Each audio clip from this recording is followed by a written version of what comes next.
The show. Here's Jon and Jim. Diego, happy Monday to everybody out there. Jon and Jim, the next 4 hours until 6 p.m. Me and Brent are holding down the fort because Jon has decided to take a vacation the week before the Super Bowl. Soft. Very soft. I believe he's in Wyoming. Brent, it's interesting. He goes on vacation. We talk all the time. Like, we all talk all the time. And Aaron asks me, where's Jon going? What's he doing? And my response was, I don't know. And she's like, you guys talk all the time and you don't know what he's doing? Like, yeah, am I supposed to ask about all the like intricate details of his life? You want to know the funny thing about that? We actually talked about that on Friday and you just weren't paying attention. I just wasn't paying attention. I asked Jon where he was going because I figured he was going to Utah because he always goes to Utah. Yeah, Park City. But he's like, no, he goes, I'm actually going to Wyoming to go skiing. Because I was like, I do remember that. We talked about like renting the inner tubes or whatever and just going down the hill that way. Yeah. It's safer. Well, Jon is in Wyoming. He is skiing for the next week. So it's just me and Brent with you 2 to 6 on San Diego Sports 760. So, yeah, a lot happened this weekend. That's an understatement. A big understatement. Saturday night was absolutely insane. You had FanFest in the morning, and don't worry, we'll get to FanFest. There are a lot of storylines out of FanFest that we'll get to, including what Manny Machado had to say, what AJ Preller had to say, what Dylan Cease, Michael King had to say. All of that coming up on the show today. Oh, by the way, Luka's a freaking Laker now, which blew my mind. The Royal Rumble happened. Another moment that blew my mind. Did not expect that ending to that match. But with all that being said, I'm gonna take a little bit of a U-turn or a side turn here, Brent, because I had a crazy Saturday night as well. And last week we talked. It's my birthday this week, and so Aaron wanted to take me out for an early birthday dinner because my birthday falls on a Wednesday this year, and so it's like I'm working till 6, and it's just she wanted to plan something nice for me, where I wasn't working all day, and we could go out and have a nice night and not have to worry about the next day having to work for both of us. So we go out and we talked about this to a Michelin star restaurant called Junette Jolie in Carlsbad. Amazing place. We've been there only one time before, last year for her birthday. It was incredible. It was arguably the best meal I've ever had in my life. And so we go back this year for my birthday. And we get there. It's, we sit inside. We're right next to the kitchen. It's a great view. Everything's great. And beforehand, me and Aaron decided, all right, we're going to splurge. Like, screw it. We've been saving some money. We're going to splurge because this place is kind of expensive. It's not like an Applebee's. No disrespect to Applebee's out there, but you're paying top dollar. Like, it is 4-course fine dining meal, like the works, right? So going in, we knew, all right, we are going to spend a little money. So we order our meal. We get a lot of appetizers. We get, what a croque madame is, Brent? Probably not. No. It's a French dish. It was like on a brioche bun with a piece of ham and like a bechamel sauce and then caviar. So the caviar pushed this thing. This was not cheap. I understood a ham and caviar. Yeah, it was expensive. And we also got another dish that had black truffles. So like, screw it. We're going all out. We both order multiple drinks. She's getting dirty martinis, right? All this stuff. It's great. Love it. I don't care that we have to spend money. It's an experience that I cared about. So after our appetizers, we were sitting next to these two older women, probably in their 60s, late 50s, and they were having a fun time. They were drinking. They were laughing. They're kind of being a little loud. It's okay. It's whatever. The whole restaurant's loud. It's fine. After our appetizers, one of the women spills her drink, her glass of wine, on the floor next to me, spills over the floor. Not a lot gets on my shoe, but some gets on my shoe and some gets on Aaron's shoe. And during this time before this happened, I was like really itching my eye. My eye was itching. And they thought that some of their wine got in my eye.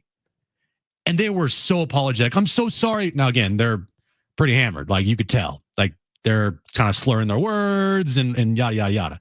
So we're like, it's okay. Don't worry. It's fine. Everything's okay. They apologized multiple times. They leave about 20 minutes later. And we're not even halfway done with our meal. We have another like hour and a half of our meal left. So we eat our meal. It's great. We order espresso martinis with our dessert. Awesome. Great. End of the meal comes and the waiter walks over.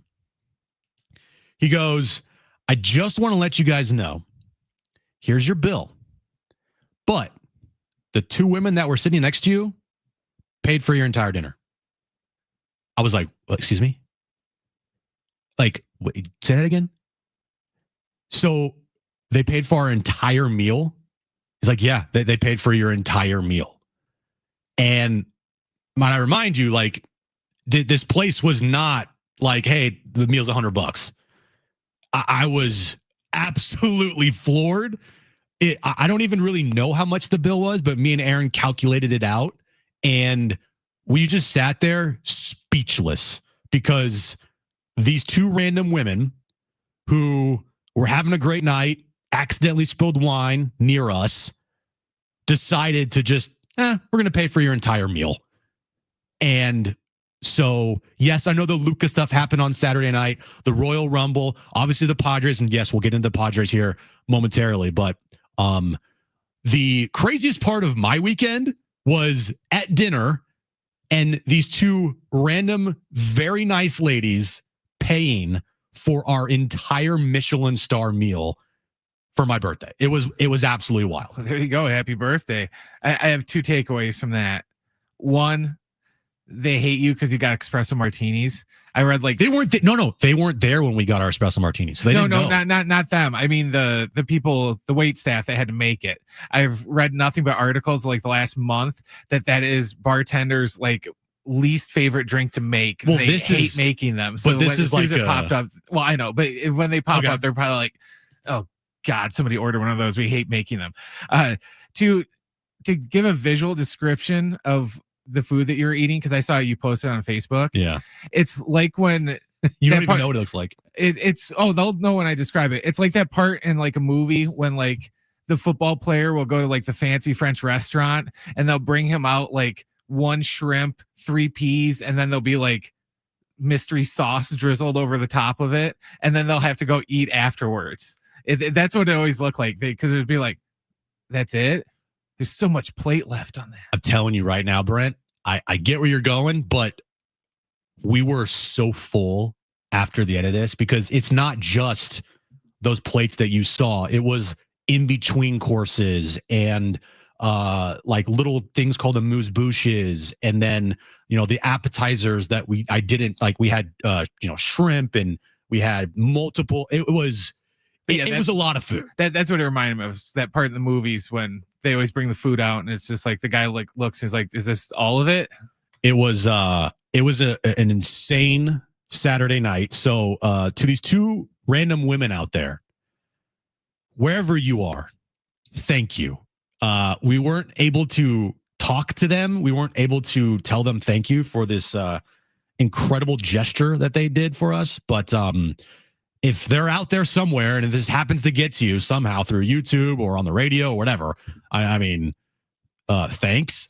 You didn't have to do that, but they did. And it was like the best birthday gift. It's like a mini lottery. It's like, actually it's like hitting a jackpot at a casino for like over $1,000. You're like, what? This is what happened to me Saturday night. So yes, I know everyone was freaking out and speechless about the Luka trade, but I was freaking out for different reasons. And that was because these two nice women bought our entire Michelin star dinner for my birthday. So that was my Saturday night. I'm sure other people had different versions of Saturday night that also were along the lines of speechless and couldn't form words or sentences and freaking out because of the things that happened on Saturday. But Luka's a Laker. What? And the Padres continue to do absolutely nothing. I went to Fan Fest on Saturday before I went out to dinner. And it was like, here was my takeaway from Fan Fest. 2022, after they made the NLCS, going into the 2023 season, going to Fan Fest that year, I have never been to a Fan Fest, and I've been to a lot, that was that crazy in 2022 going into the 2023 season. It was borderline like not safe because of how many people were at Petco Park, not only in the concourse, but out in Gallagher Square, where to the point where like you could not move. And there wasn't a Fan Fest last year, if you remember, because it was raining. So the last Fan Fest that was at Petco Park was the crazy Fan Fest heading into the 2023 season. And getting out of this Fan Fest, I'm like, well, that was different. There were a lot of people there, but it was more tame. It was definitely a lot less people. Now, maybe they did that by design because of the tickets that were given out. And maybe that was a whole thing that happened because of the 2023 Fan Fest. Like, we got to make sure that we don't have this many people here at once. But a couple things. The excitement level was, I think, still there. I think a lot of fans really didn't care that much about what's going on with ownership, nor care that they haven't made any moves this offseason. I think a lot of fans there were just, with their kids, and they wanted to get autographs, or they wanted to go to the garage sale or just be at Petco Park. And I get that. So with that, it's like, does fans, they're going to get sellouts all the time. The place is going to be packed. Do fans really care that much about what's going on with ownership? I would want to say yes. I want to say that they do. I want to say that they truly do care about not only what's going on with ownership, but what's going on with the lack of moves on the team for this offseason. But I didn't really feel it that much on Saturday. I don't know. Maybe that was just my experience. My experience was it just felt very tame.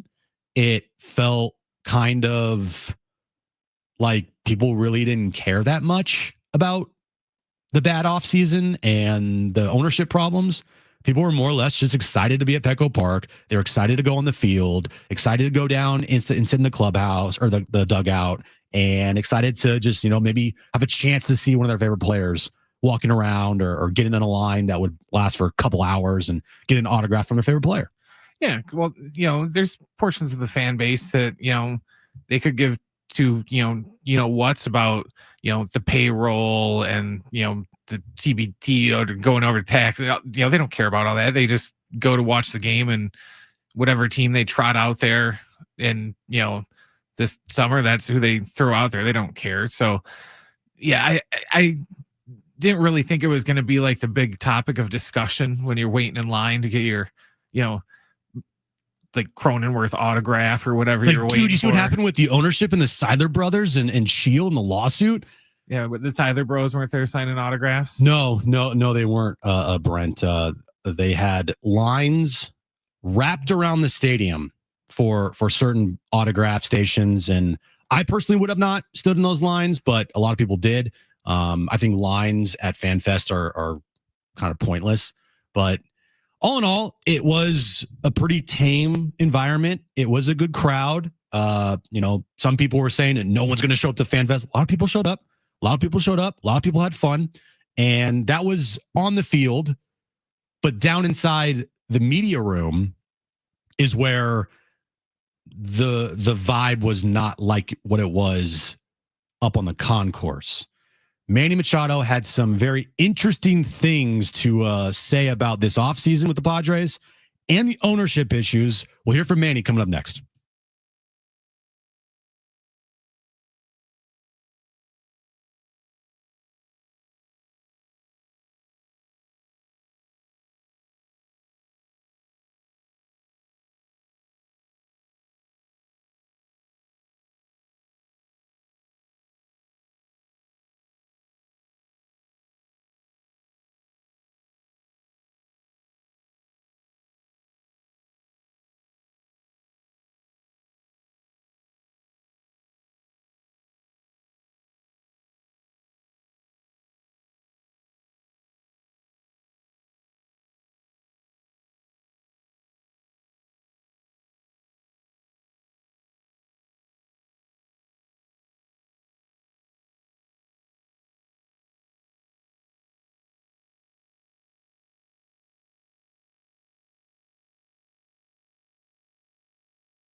All right, San Diego Sports 760 has 13 chances to win $1,000 every weekday with the Grand In Your Hand Cash Contest. That's every hour, 6 a.m. through 6 p.m. Listen, the keyword at the top of every hour, then enter it at sportssd.com.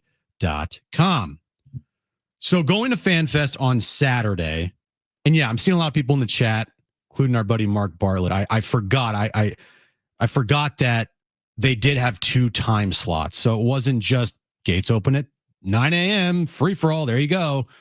That makes more sense to me why it wasn't as packed as it was in 2023 going into that season.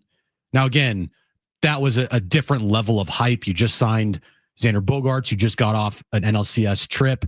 Like, that made sense because last time the lines were so bad that people got in line in the morning and then it's like, hey, FanFest is over. Like, I didn't get my, program signed yet. Well, the lines already, the lines here at this year's FanFest were ridiculous as well.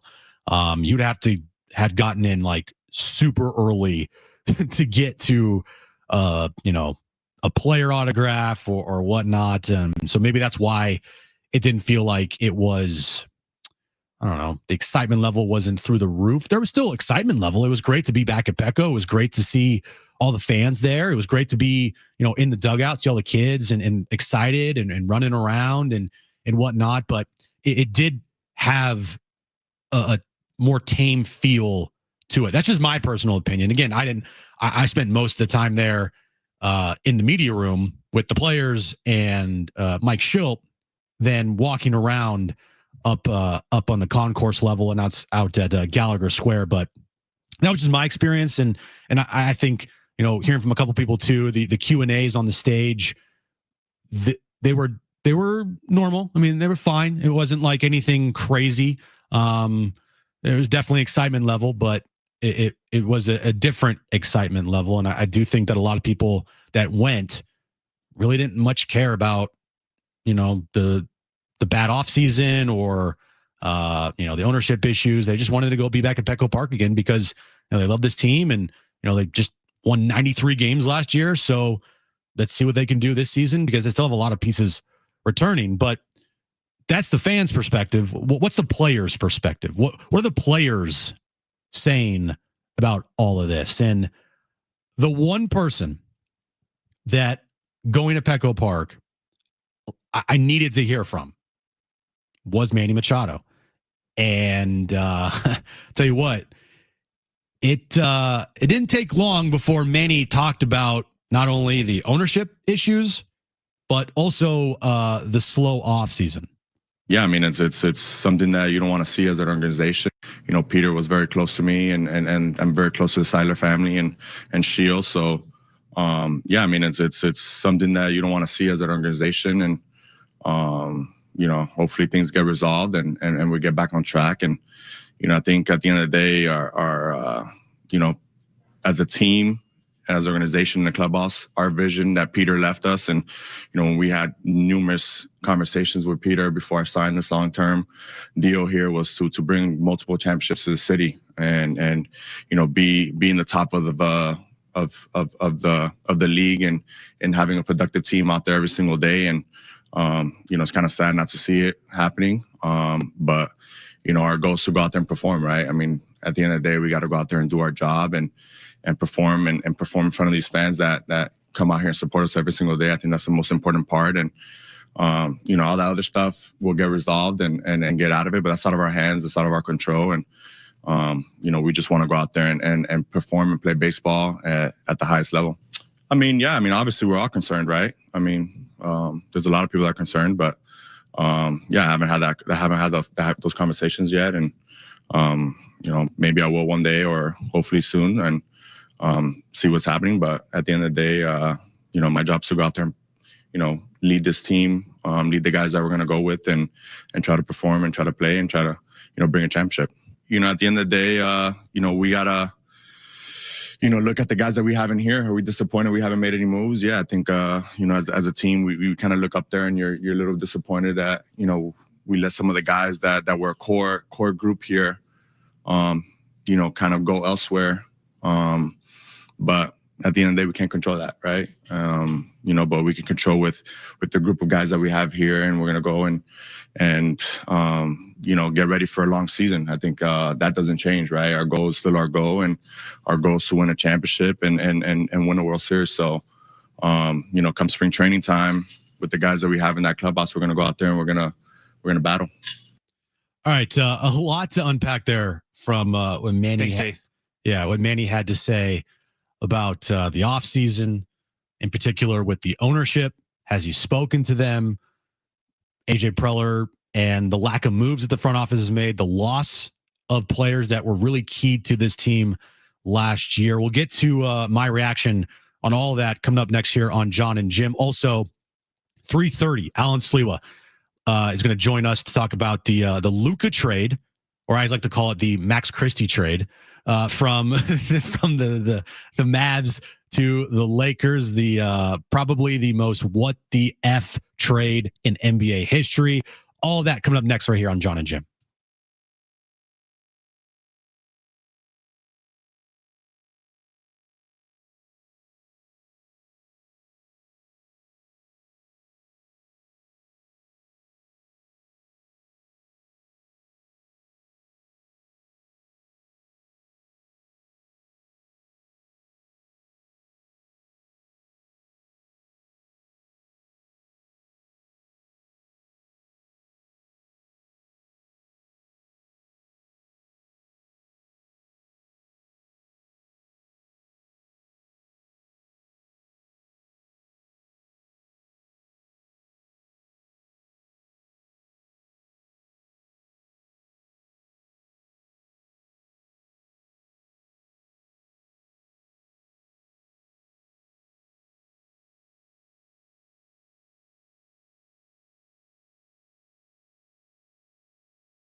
This report is sponsored by eBay.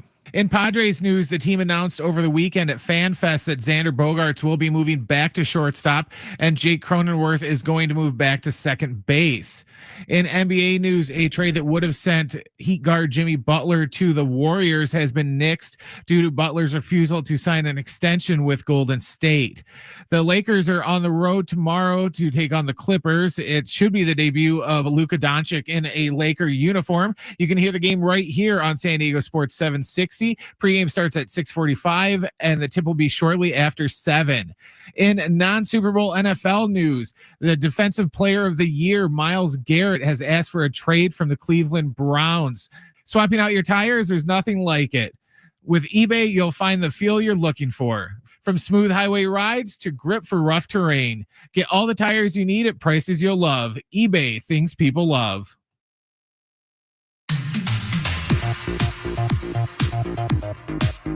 All right, back here on Jon and Jim. Me and Brent holding down the fort for the entire week while Jon is, I guess, skiing in Wyoming. So we'll be here until 6 p.m. tonight. Lot to talk about. I was telling Brent before the show, I was like, I almost feel like there's, again, this is like you don't say this in radio, but I said it today. I was like, there's almost too much to talk about. Don't say that. John's going to come back and we're going to be 5 hours. I know. Like, oh, hey, we heard you guys the other day talking about how you had just too much stuff to talk about, not enough time. So, like, it's 2 to 7. An amazing thing that I'm sure we're going to leave some stuff on the, on the out here as far as what's going on. I mean, there's so many things happening right now with the trade deadline in the NBA, NFL. Obviously, it's Super Bowl week. Duh. That's the best thing. We thought it was going to just be wall-to-wall Super Bowl. Oh, my gosh. The one sports league that was the quietest over the weekend, pretty much was until Myles Garrett demanded a trade this morning, was the NFL. Exactly. So there's just a lot to talk about. But, obviously, hearing from Manny there, it was, like being in the room, hearing him say those things and then listening to it back.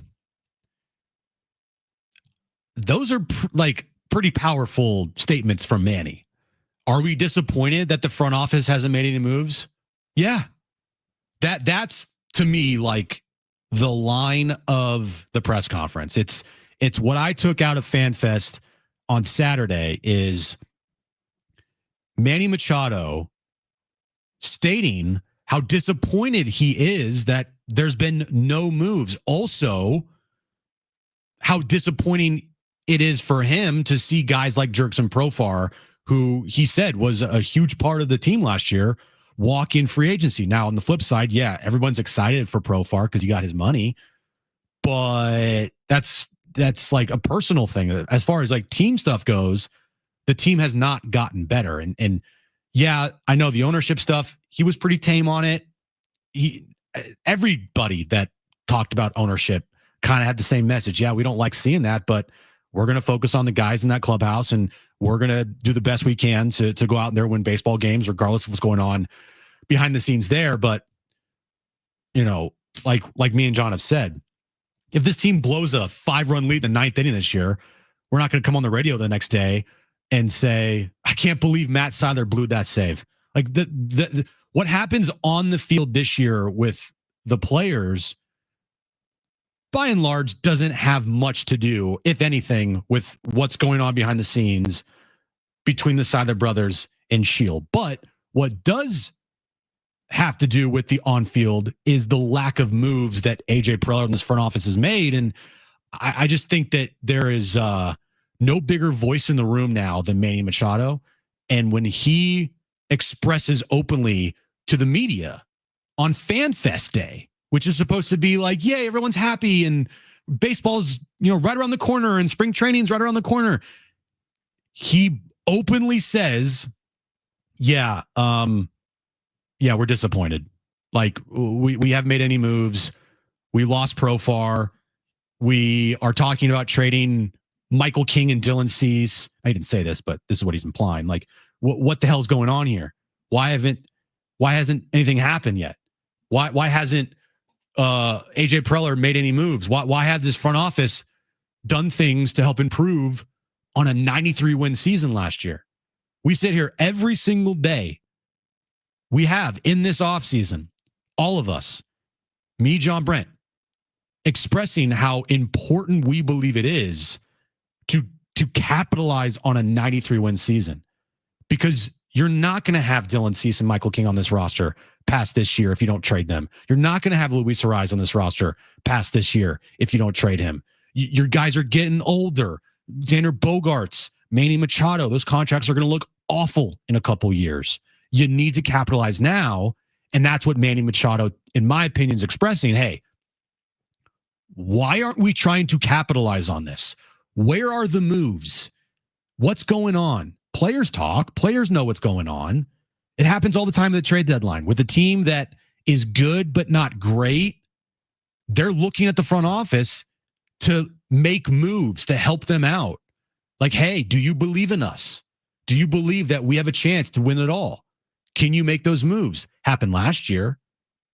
And the team ripped off like the best 2 months in franchise history in August and September.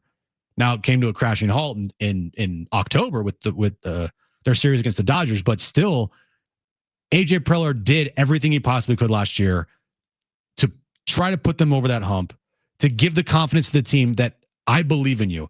And I'm not saying this is Preller's fault. I really am not.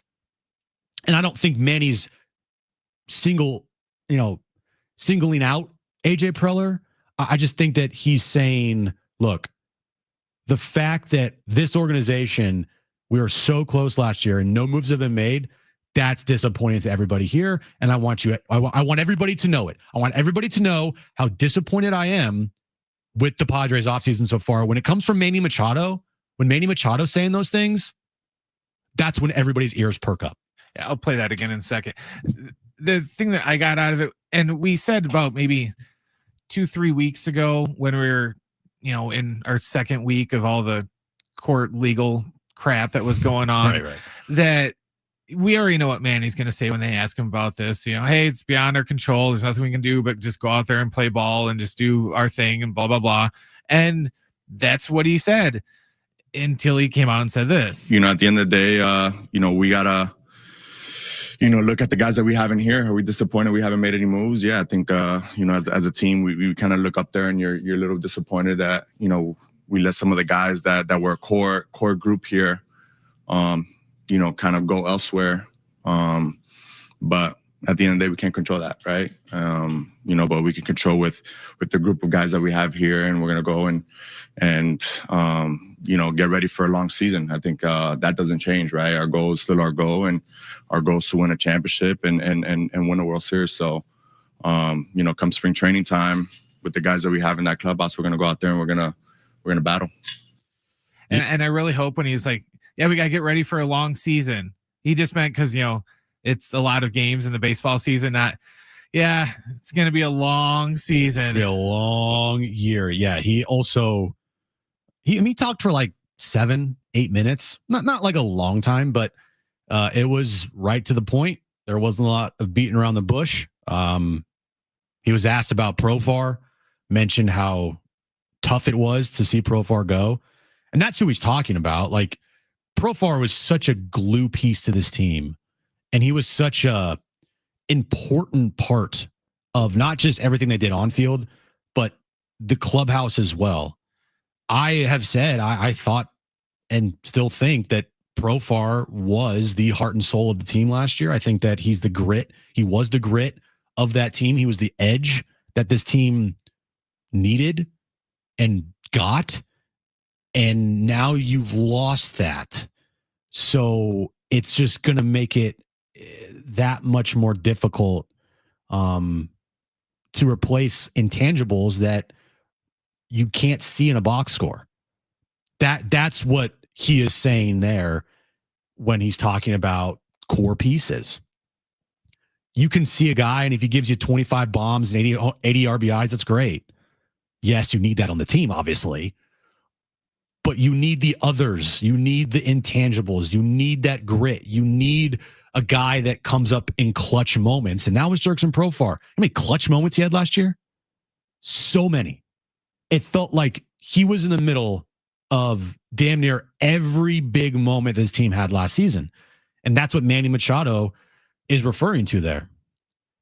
So when he speaks, like, it's loud. And then when he says things like that, how he's disappointed that the front office hasn't made any moves, I can tell you what, it's not just him thinking that. He's speaking for the entire clubhouse. Manny is the face of this franchise. Manny's the guy that you go to for like a litmus test on how are things going. If you want to know how things are going, you look at Manny Machado. If Manny Machado is having an amazing season, odds are Padres are having a great year. If Manny's grumpy and cranky and, kind of in a rut and, talking like, hey, what was this? Like Little League? You'll check out. Yeah. Like that's when things are probably, maybe not all the time, but if I'm just looking at that and asking you, all right, what is going on with this team right now? I'd probably say it's kind of not great. It's average at best. So where are they going to replace all of these things that Manny's talking about, the core of the team, Jerks and Profar? Hey, when are you guys going to make any moves? I mean, we lost, not only did we lose Tanner Scott, we lost him to the Dodgers. We lost Profar to another team that we're going to have to be battling against to make the postseason this year. I just think those comments by Manny was a direct shot at the front office of, hey, you guys need to start doing something here because we have a core. And if you aren't going to help that core out, then this is going to be tough for us. Not to say they're not going to win a bunch of games, because I think they are.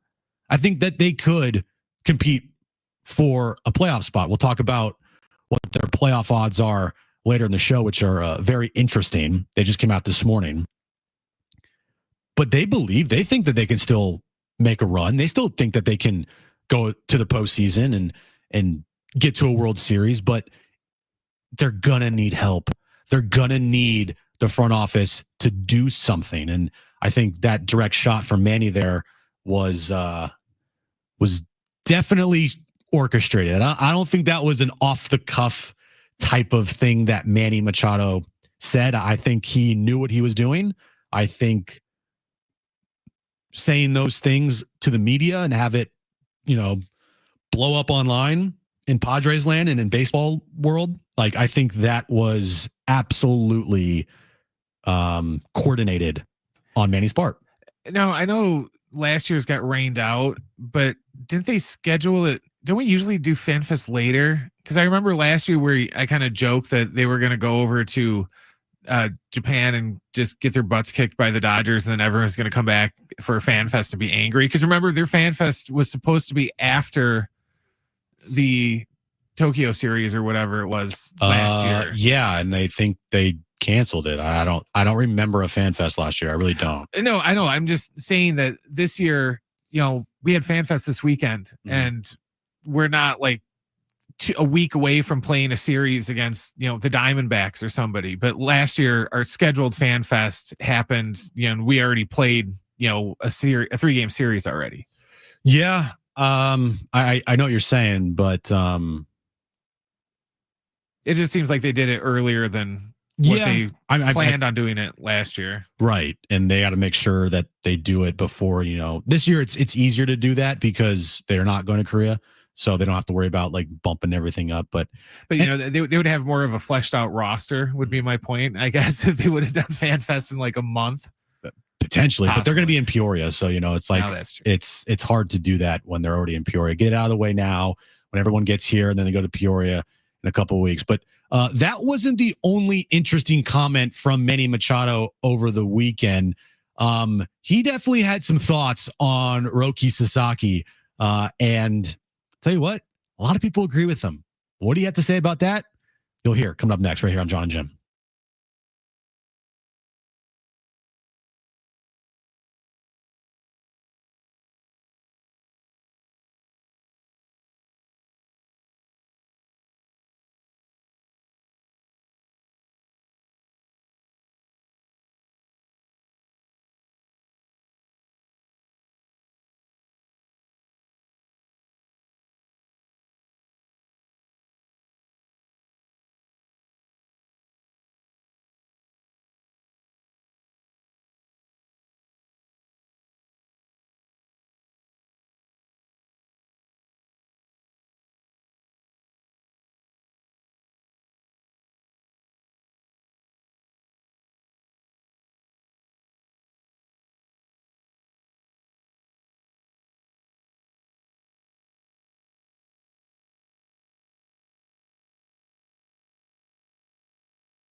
I don't think so. I think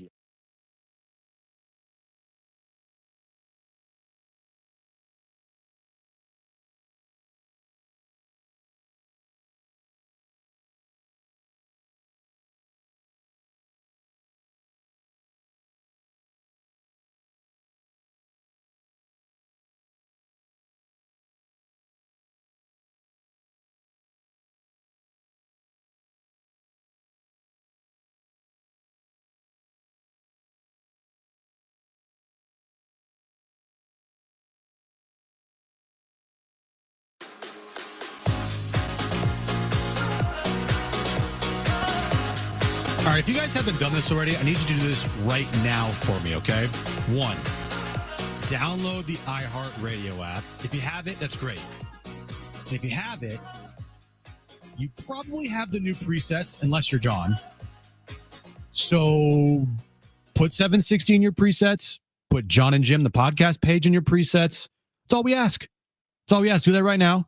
The brand new iHeartRadio app with presets. Put San Diego Sports 760 in there. Put Jon and Jim, the podcast page, in there as well, and you're good to go. That's all I'm asking for you today. You know, maybe Jon should have went to San Antonio to iHeart Corporate and just been like, "Hey, I'm like the only dude on the planet that doesn't have my presets yet. He's the What's only going guy. on?" He's the only person that I know that does not have an updated iHeartRadio app. Yeah, like he's literally like the last person in the building. Everyone in the building Yeah. already has it except for him. It's very interesting. Very interesting. But anyway, I'm sure everyone else has it. So put us in your presets, and that would be a huge help to us. So Manny Machado being incredibly honest on Saturday about the lack of moves the Padres have made and how he's disappointed, pretty much saying what all fans are thinking, or most fans are thinking, that, hey, guys, hello, is this thing on? When are you guys going to be making moves? He also decided to be incredibly honest about the Padres' pursuit of Roki Sasaki. He was asked by Dennis Lin, I believe. I was standing right next to him. Yeah, Dennis Lin. He was asked by Dennis if he thought the ownership issues had anything to do with their recruitment of Roki and Roki going to the Dodgers. I don't think so. I think he had his mindset already where he was going. That's just my opinion.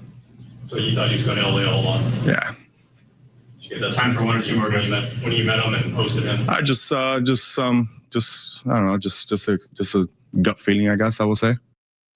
So that feeds into the narrative of this whole thing was orchestrated from the jump and it was all a sham.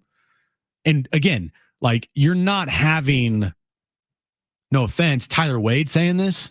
You're having Manny Machado, the main person in this pair, one of the main players in this pitch. I mean, he freaking hosted Roki at his house in Coronado, had a private sushi chef over. Jackson Merrill said that he's never eaten that much raw fish in his entire life. So it's not some rando player saying, yeah, dude, he was going to Dodgers all along. It's Manny Machado. I was like, dude, yes, continue. Keep going, Manny. Yeah, Jim Bowden saying things like, yeah, this was in the bag the entire time. There's reports out there and people have speculated that he knew back in December that he was going to the Dodgers and he was just going through the motions and the process. And it makes you just like sit there and say to yourself, hey, Joe Wolf, what the heck, man? Like, stop lying. Like, don't try to play us here saying, oh, I just want to go to a big market and yada, yada. Like, okay, and what's the freaking Dodgers? You know what it is? You know, you and Jon always like making Bachelor analogies. So here's one for you. It'd be like all the Bachelors. How many of them is there usually? The first show, like 20 of them, something like that. 20ish, yeah. Okay. All the 20ish dudes walk in, and the Bachelorette, she knows right away, I'm picking that guy. That's funny you say that. Is it rigged? Because she still goes through the whole process, but in her mind, she's like, I'm going with that guy. That's actually happened one time on the show. It was during COVID. They had the Bachelorette, and like 3 weeks into the show, she told producers, I want that guy. And they like stopped the show and brought in a new Bachelorette. Oh, okay. It was that's the only time I can remember where not a lot of time passed. And she said, yeah, I'm picking this person. But Okay, because that was Yeah. just like my whole thing of just, he might have been like, I'm gonna go to them, but I'm still gonna go talk to everyone else and give them a chance to change my mind. Mhm. Alex in the chat says, "What's wrong with the Dodgers orchestrating the whole Roki deal? Nothing. Maybe AJ should be better at orchestrating." Agreed. Dude swung and missed on both Otani and Roki. I agree. Yeah. He swung and missed on both. More so Roki than Otani, I feel like. I feel like the Otani thing back in the day had a lot to do with, well, the Padres are in the National League and there's no DH in the National League, so how's that going to work? The Roki thing was more of a heartbreak, I think, for not only the fans, but for the Padres front office and AJ Preller. But I agree. You want to put blame on AJ for not getting this thing done? Sure. But also, Alex, and thanks for commenting in the YouTube chat. How can you blame someone for not getting it done if this person had their mind made up already? Right? Like if I had my mind made up to go somewhere and I don't go to another place that's trying to recruit me, can you really blame that other person for not landing you? I get it. They put a lot of their eggs into this Roki basket this offseason and it didn't work. And at this moment in time, it kind of feels like it backfired. But to put a lot of blame on AJ for not getting it done for a guy that this entire time knew that he was going to the Dodgers, it's hard for me to do. Like, yeah, I'm disappointed for sure.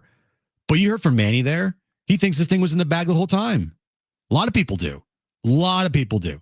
Now, it was interesting that later in the day, Joe Musgrove, and he said, yeah, I do think, his mind was a little made up, but I also think that he was just exhausted and tired. So maybe we didn't get the best Roki. Maybe that's a factor. I don't know. But Manny, not holding in any punches. He is openly saying, yeah, dude wanted to go to the Dodgers. And like, if you see him say it, he kind of almost gives like a little smirk, like, yeah, this was in the bag. And I hope the first time that Manny faces Roki, he takes him deep, because that would be hilarious. And then we play this back, and that'd be great. More from Padres Fan Fest later in the show. Mike Schilt. Everything's fine with Mike Schilt. Shocker. Mike Schilt went on a 5-minute soliloquy on why the Padres are the greatest team on the history of the planet. Also, Dylan Cease and Michael King speak about their possible trade rumors out there for them. Alan Sliwa is going to join us at 3:30. But coming up next, the what the F moment from Saturday night in the NBA. Luka is a Laker. We'll break all that down coming up next.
All right, hour 2 on Jon and Jim. We have a lot to get to this hour. Alan Sliwa is going to join us at 3:30. Also, 4:45, Trainwreck Radio. We have a pair of tickets here. Let me just pull this up. We have a pair of tickets to see Simple Minds. So we'll be playing a little abbreviated version of Trainwreck Radio. When Jon's not here, I'm both of the contestants' lifelines. So we will do that at 4:45. We also have Aztec tickets from Padres Fan Fest with Michael King and Dylan Cease talking about the trade rumors that are around them. Also, Mike Schilt thinks this is the greatest team that's been ever assembled. We also have a pair of they're the Avengers of baseball. We also have a pair of Aztec basketball tickets against Boise State on the 15th. Must be nice. So okay, so we got that and Simple Minds. All right, so we'll decide which ticket giveaway we want to do for Trainwreck and which ticket giveaway. Do you know who Simple Minds are? You know what, Brent? No, I don't. Should I know who Simple Minds are? They did the song from the Breakfast Club, the "Don't You Forget About Me." Oh, it's great. You don't know that song? No, I do know that song. Yeah, okay, I do. That's Simple Minds. I do. I'm not Jon. I do know. John's not bad with culture. Music. He's not bad with music. I am awful with movies, music. He's awful. If you asked me the simplest music question, I probably would get it wrong. I am not good when it comes to music history. I just am not. I'm just bad. I'm good with history. I'm not good with like current music people either. I'm old now, so current music, I hate all of it. So like now, like the other board op at Kogo is younger, so she always makes fun of me because like I don't know who's the one we talked about, like Sabrina Carpenter. Like I don't know who any of these people are. She won a Grammy last night. Oh, good job. And Beyonce did as well, multiple. Okay, so during my dinner on Saturday night, I made a conservative effort to turn my phone off and not look at social media. I wanted to be in the moment. And also, I didn't want to have the Royal Rumble ruined for me. That was probably the main reason why. But I just didn't look at my phone all Saturday night. We got to the restaurant around 5:40-ish. And the Royal Rumble already started. So I was like, okay, look, nothing's happening. Everything's fine. I went to Padres Fan Fest today. I was there for everything. Heard Manny speak, heard Toddy speak, heard Jackson Merrill, heard everything. So posted all that stuff online. Nothing's happening on a Saturday night. Everything's okay. I kid you not, Brent, because my brother is a massive Lakers fan. When we got home around 10-ish, and I turned on the Royal Rumble. I watched the Royal Rumble, and I still, in that time, when I got home, did not look at my phone. So from like 5:40-ish all the way up until like 11:45 at night, I did not look at my phone. The second I checked my phone and turned my notifications on, I had 75 text messages. I had 6 missed calls. And I'm thinking to myself, what the hell happened? I know it's not about the Royal Rumble. Did the Padres make a trade? Did the Warriors make a trade? I know that there was a lot of talk about that. And my brother, we talk a lot of NBA. But it wasn't just my brother. It was like random people that I haven't talked to on the phone in a long time, but we're in a group chat with. So I'm thinking to myself, all right, I see all these notifications on my phone. Where am I going to go to first to see what I missed? Of course, I open up Twitter. The first thing I see is the ESPN report that Luka Doncic was traded to the Lakers for Anthony Davis. And while my reaction at dinner was speechless because these 2 very nice women paid for our Michelin star dinner because they spilled wine next to us, my reaction was as equal to that when I saw the news. I was floored. I had no thoughts. It basically, no joke, Brent, it kind of ruined my night. Because yes, I don't like the Lakers, but it wasn't because of that. It was because crap. Now I have to stay up all night looking at all of the reports and listening to the podcasts and reading everything because what the hell just happened?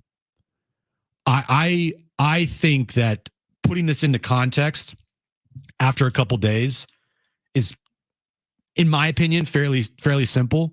In that this was the most shocking trade in NBA history. I think it's fair to say that. Because there was nothing leading up to this trade as far as rumors go. No one even had any inkling that Luka was on the block. And not only did he get traded, he got traded to the Lakers. So with all of that, I think it's, from my perspective, it's pretty simple to say that this was the most shocking trade in NBA history for me. And yeah, I'm not 65 years old, but going back in the history of NBA trades, name me a more shocking trade than that. Maybe when the Bucks traded Lou Alcindor, aka Kareem, if you want to go back far enough. But this is almost bigger than that, just because in a world of social media, though, that wasn't around back then, so it wasn't like the buzz like this was. No, nobody can name who the Bucks traded him for. This is one of those situations where normally when this happens, to be like, oh, okay, the Lakers traded AD and they got, 6 first-round draft picks back, and then we got a couple scrubs that we're going to cut in 2 weeks anyways, just to save cap space and everything else. But this was legit all-pro NBA, or all NBA traded for another all NBA. Both of them arguably in their prime. And I don't know. I couldn't believe it. A buddy of mine texted me that doesn't really watch the NBA, and he's like, "Is this real?" He goes, "Am I being trolled?" And I was like, "Nah, that can't be real." And then I went to ESPN. I was like, "Oh my God, it's real." I have listened to a lot of podcasts this weekend on this because I wanted to see what other people's opinions were and see if it lined up with my opinion. And my first opinion, when I texted my brother, who, dude, he called me like 6 times. He sent me like 15 text messages because he's the biggest Lakers fan ever. And he was blowing up my phone. And let me see if I could find this text. Let's see here. We texted a lot over the weekend. By the way, NBA is so back after this trade. The NBA Twitter, Brent, I know you're not on it, but oh my God, it was incredible this weekend. I was just sitting on my phone, just laughing, seeing all of these memes and funny tweets about the Luka trade. It was hilarious. So looking back, let's see here. Where is it? Man, we did text a lot this weekend. So he texted me at 10 o'clock. He goes, dude, oh my God, what the F? Oh my God. And I texted him back like an hour and a half later. Wait, what is happening? And then I said, bro, I am shocked. What the F was Dallas thinking? That was my first reaction, is what was Dallas thinking? I see Charles Barkley and a couple other people saying how great this is for the Mavericks because they got Anthony Davis and a rim protector, and they could potentially win a title this year. Okay, that's great. The freaking Mavericks traded away, when healthy, probably the best or second best or third best player in the league, along with Giannis and SGA.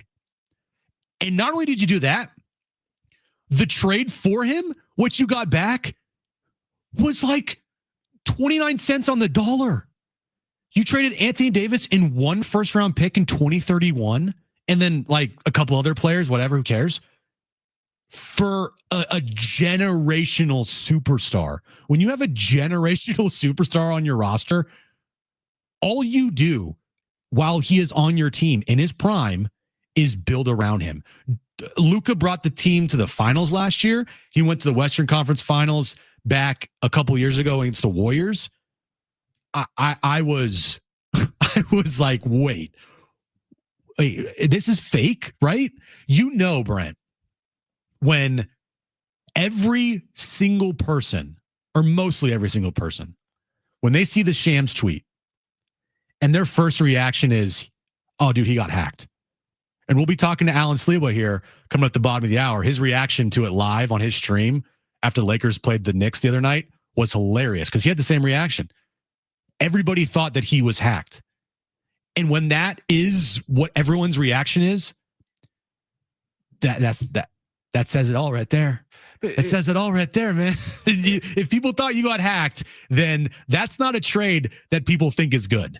But it's like you said, there was no lead up to it. None. It just happened. At least on was it Thursday or Friday, the De'Aaron Fox rumors started to come out. So when that you kind of knew, like when that went down, you're like, oh, okay, we kind of knew that was going to happen. The whole Jimmy Butler drama going on in Miami. So if word comes down that he's gets traded tomorrow, no one's going to be surprised because we all saw it coming. That's one of the biggest shocks with this is nobody saw it coming. There was no lead up. There was no, inside sources are saying that, Luka is getting disgruntled with Mavericks ownership, or, LeBron is demanding major changes in LA. There was none of that. It was just, it was just done.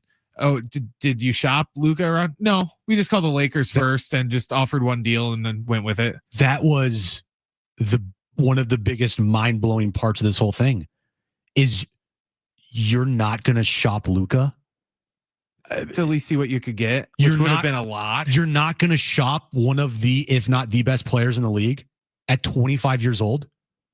Like, imagine back in the day, Luka's not at LeBron's level, but I mean, if you look at all the stats and everything, like advanced stats, like he's kind of on the same trajectory as LeBron a little bit, taking a team to a finals with not much around him. Kyrie's much better than anything LeBron had back in the day, but his stats and his all NBAs and his all-star, like it's kind of a little parallel to LeBron's career. Imagine back in the day, if LeBron at 25, because the Cavs don't want to pay him a supermax deal. They didn't have the supermax back then, but just to get my point here, crosshairs. Imagine if the Cavs back in the day, because they didn't want to pay LeBron $400 million, they trade him in the middle of a night without anybody knowing. That's kind of what happened here. One of the best players in the league in the middle of the night gets traded for not a lot. It was almost the Art Modell moving the Cleveland Browns in the middle of the night.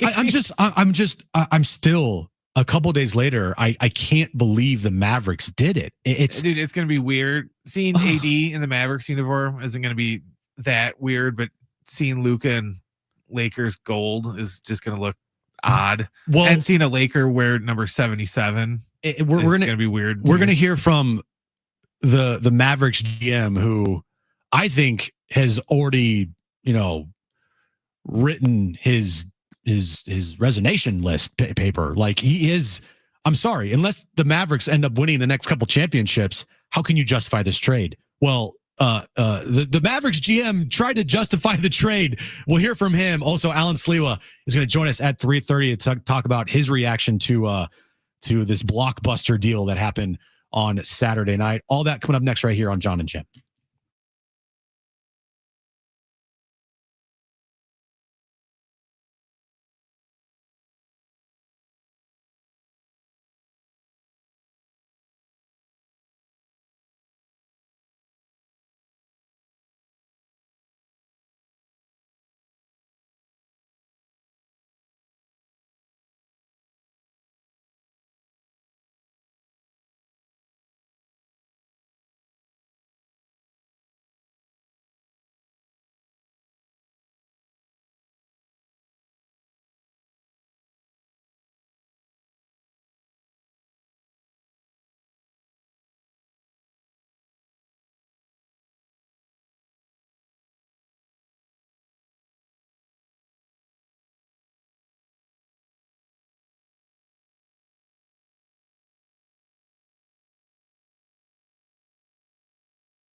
right, Alan Sliwa is going to join us at the bottom of the hour to continue to react to Luka Doncic going to the almost at the Warriors. I wish to the Lakers for Anthony Davis and a first-round pick and a bunch of nothing else. So yeah, you guys almost got. We almost made a trade. Yeah, you guys dodged the proverbial bullet with that one, dude. Yeah, we almost made a trade. Almost made a trade. That team's going to suck for a long time once Curry's gone. Anyway, one of the funniest things I saw over the weekend in regards to this absolutely shocking NBA trade was even NBA 2K, Brent, when some random person online tried to put that trade into NBA 2K, it wouldn't allow them to do the trade because it said the Mavericks would need a lot more for Luka Doncic. And that was hilarious. Even a video game is saying, oh, my camera just fell over. Whoops. Hold on. Stand by. Stand by, everybody.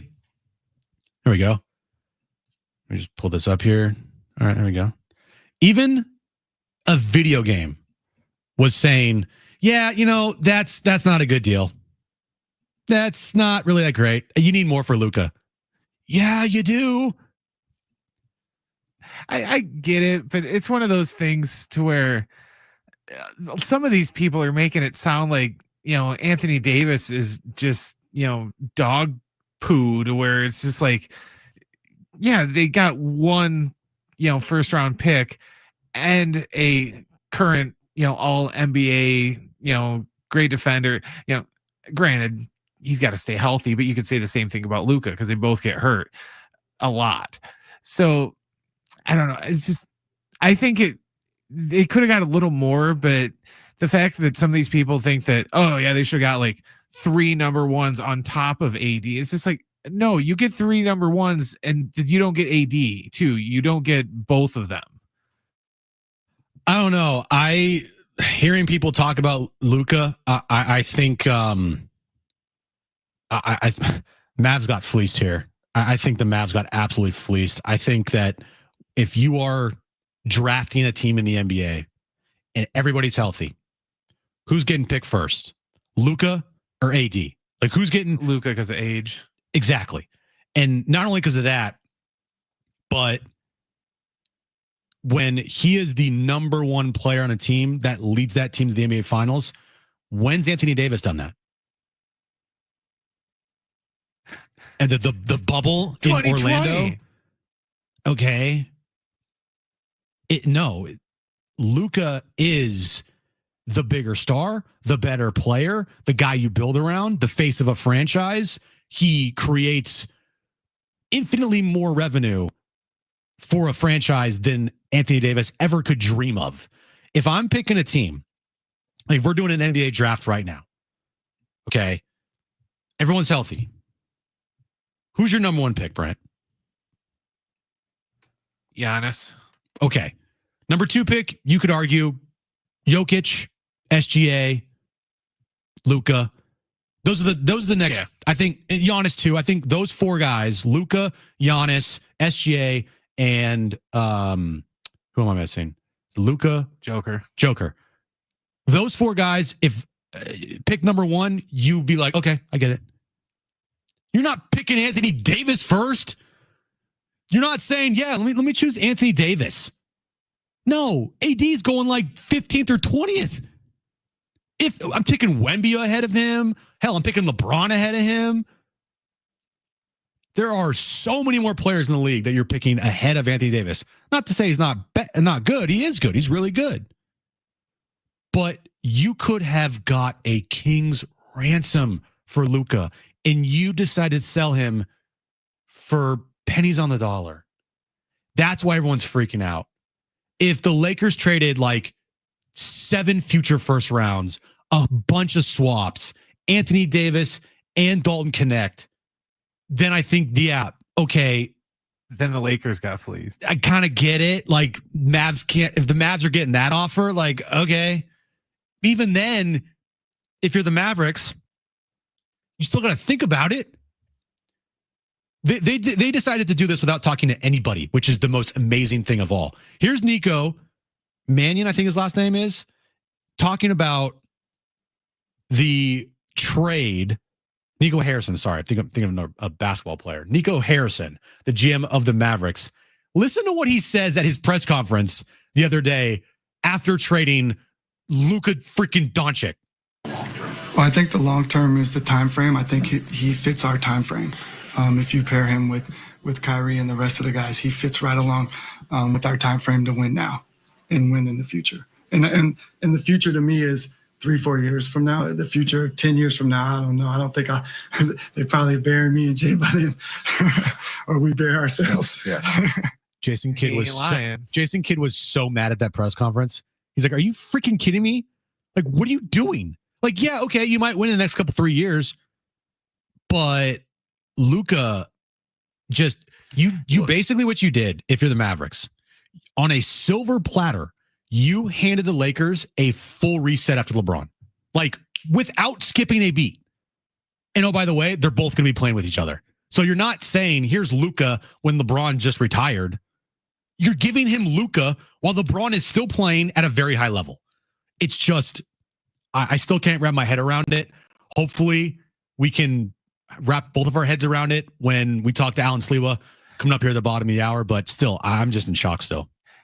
And Jason, if you're Jason Kidd too, you're like, dude, I didn't come here to coach Anthony Davis. I came here to coach Luka. I came here specifically to coach Luka and Kyrie, but mostly Luka. And now he's gone. Mm-hmm. Yeah.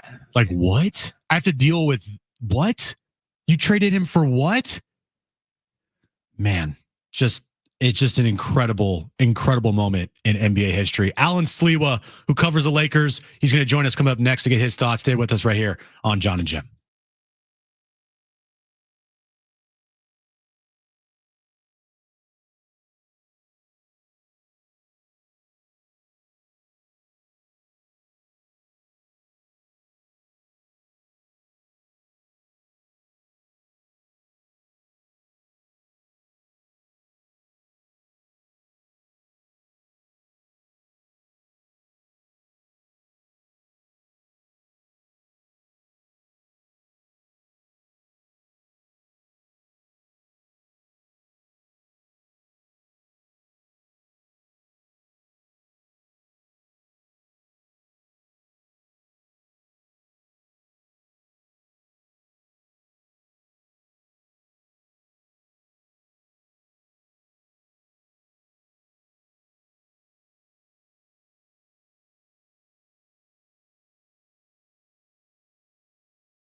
here on Jon and Jim. Me and Brent hold down the fort for the entire week while Jon is in Wyoming skiing. Missing a lot of stuff this week, Jon is. Obviously, Padres Fan Fest, NBA trades, Super Bowl happening. But I did not expect to be talking on Monday with you, Alan, about Luka Doncic on the Lakers. I watched your stream on Saturday night, and I saw the part where the trade went down, and you immediately went into, no, this is fake. No, this is fake. It was hilarious to watch. I've been watching a lot of people's reactions to it.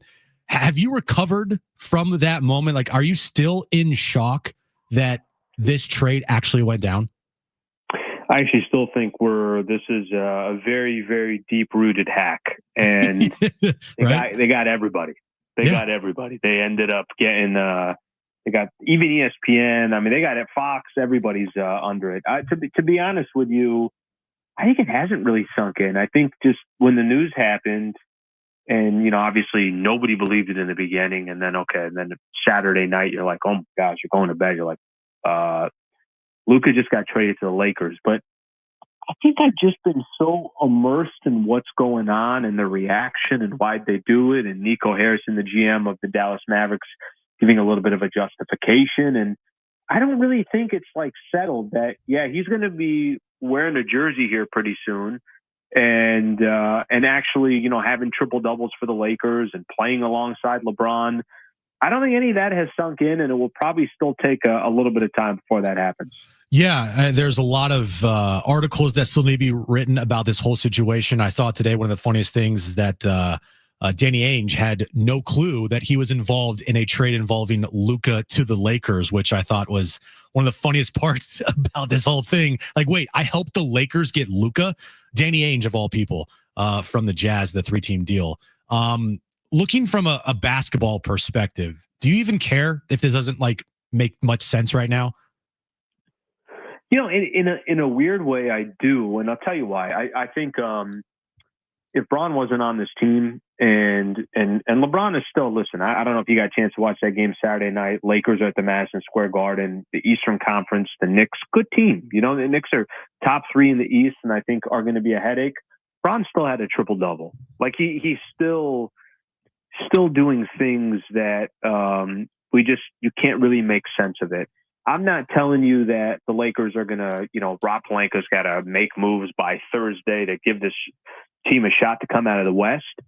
But can you just kind of shore up the roster? Because losing Anthony Davis, I don't need to tell you or any basketball fan out there the type of impact he was having on the Lakers, a two-way player, one of the best defenders in the league, and can also drop 30 points on any given night. Okay, you're not going to go get that in the market, but can they just get a couple of bigs? Can they get a couple of guys that can the Lakers just be a little more interesting? Because right now, the team that they'd be throwing out there, if Austin Reeves, Luka Doncic, and LeBron James are all in the game at the same time, you and I might be able to put up some points. Like there's no defense, there's no perimeter, or there's no big man that can kind of solidify the fort on the defensive side. There's no rebounding. So I know this was a big picture trade, but I'd still like to see them at least just try to do the best they can to just address what this roster needs for not just the short term, but if, you know, obviously there's a move to be made out there when you feel like there's a player that can contribute for a couple of years. Right. And why I asked, like, do you even really care from the basketball side of it is like when you know that in maybe 2-3 years tops, that this organization is probably going to have to go through a reset because LeBron is not going to be around forever. Anthony Davis is 31 going on 32. Like, do you really trust him to be the face of a franchise? That they got served to them on a silver platter, not only Luka, but a reset of the franchise while LeBron is still playing at this level. It was, I'm assuming if you're Rob Pelinka, you know, this is one of the most no-brainer trades that you'll ever make, right? Yeah, I don't get it. I mean, the whole thing is just still the justification of the Dallas Mavericks, Nico Harrison trying to explain, you know, from a culture perspective, defense wins championships. He's not wrong about all of that, but you make trades that address to the best of your ability using the strengths of Luka. You don't trade Luka in order to get what you're talking about. And I think, listen, he's put himself in a position where they basically have to win an NBA championship. And it's not like it's going to be a big window. I mean, AD is going to be 32 in March, and we'll kind of see where things go from here. Kyrie's not young as well. They have to win a championship just to tell their fan base that, listen, here's why I did it. Maybe I was short-sighted on it. Okay, yes, Luka is going to be great for the next 10 years, but I got a championship out of it. If it's not that, I mean, they already got to the NBA Finals. They got to the NBA Finals 7-8 months ago. So it's like there's nothing even accomplished. The fans are just going to say, yeah, well, we were already in the NBA Finals. So what does it matter? You just basically gave away Luka. You gave away the future of this franchise. I'm going to have a really, really difficult time trying to understand their justification of why they did it. And you mentioned Rob Pelinka. I mean, I can only imagine what Rob was doing when Nico Harrison said, hey, I'm interested in making a trade for Anthony Davis. And he's like, okay, well, we're not trading AD. What if we gave you Luka? What went through his mind? Like, it's really, really unheard of.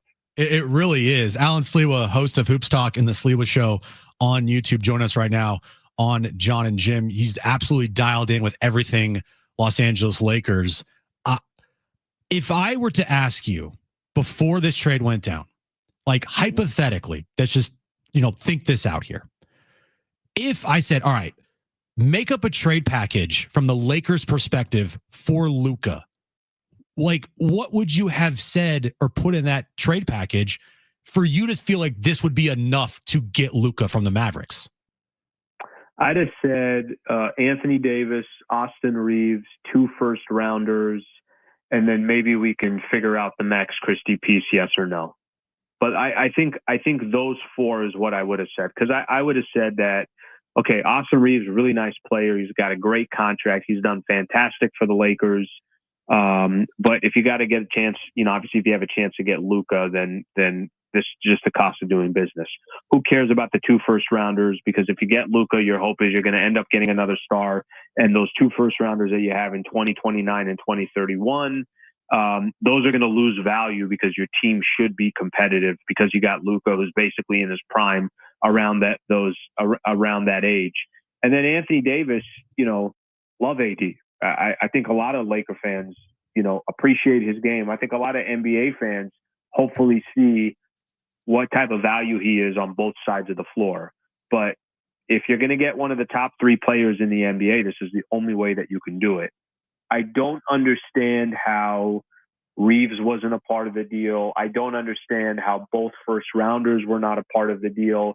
I don't understand why you wouldn't open this up and let others compete. There are quotes out there. Nico Harrison was asked the question, did you get some idea that he didn't want to be here long term? No. Did you get some idea that he might force his way out of here? No. This is just fully him saying, yeah, I don't like where we're going with this guy. This is what I want, and I'm just going to go get it. Yeah, Alan Sliwa, host of Hoops Talk in the Sliwa Show, join us here on Jon and Jim. The more we talk about it, the more it's just kind of baffling this whole thing is, because we're talking it through, and a lot of people are like saying to themselves, okay, no, it doesn't make sense. The trade package that you just came up with. I mean, I wouldn't be surprised if you're the Mavs, like, hey, we also want Dalton Connect. Like you're gonna ask for a king's ransom here, and they basically gave Luka away for like 40 cents on the dollar, almost like 39 cents on the dollar. Like it just won't ever make sense to me. So going forward here now, Alan, it feels like a true almost changing of the guard. LeBron is LeBron. He is going to control your franchise wherever he goes. But this is now Luka's team. Do you agree with that? Like everything going forward from this moment on has to be revolving around Luka? Yeah, and I think that message was already sent, on Saturday night. I think, even LeBron would understand, like, okay, well, I can't do this forever. You got one of the best young players in the league at age 25. He's an international superstar himself. I think he understands that, yep, this they didn't just bring in a random guy, Bradley Beal or like a Jimmy Butler or something like that. Some other guys that were on the trading block. It's like, no, it's all about the age. It's all about he's a 5-time first team All NBA in the last 5 years. Yeah. So he's 25. It's a very short list of players that have accomplished what he's done this young. So is it the changing of the guard? I think at this point, every decision you make moving forward, it really, I don't want to say you don't take LeBron into consideration, but if Rob Pelinka's got a call coming in, if he's in the office talking to LeBron and Luka calls, then he's got to tell LeBron, I'm sorry, I got to get this call. Like that, it's just that's the power that Luka will have on the franchise and for all the right reasons.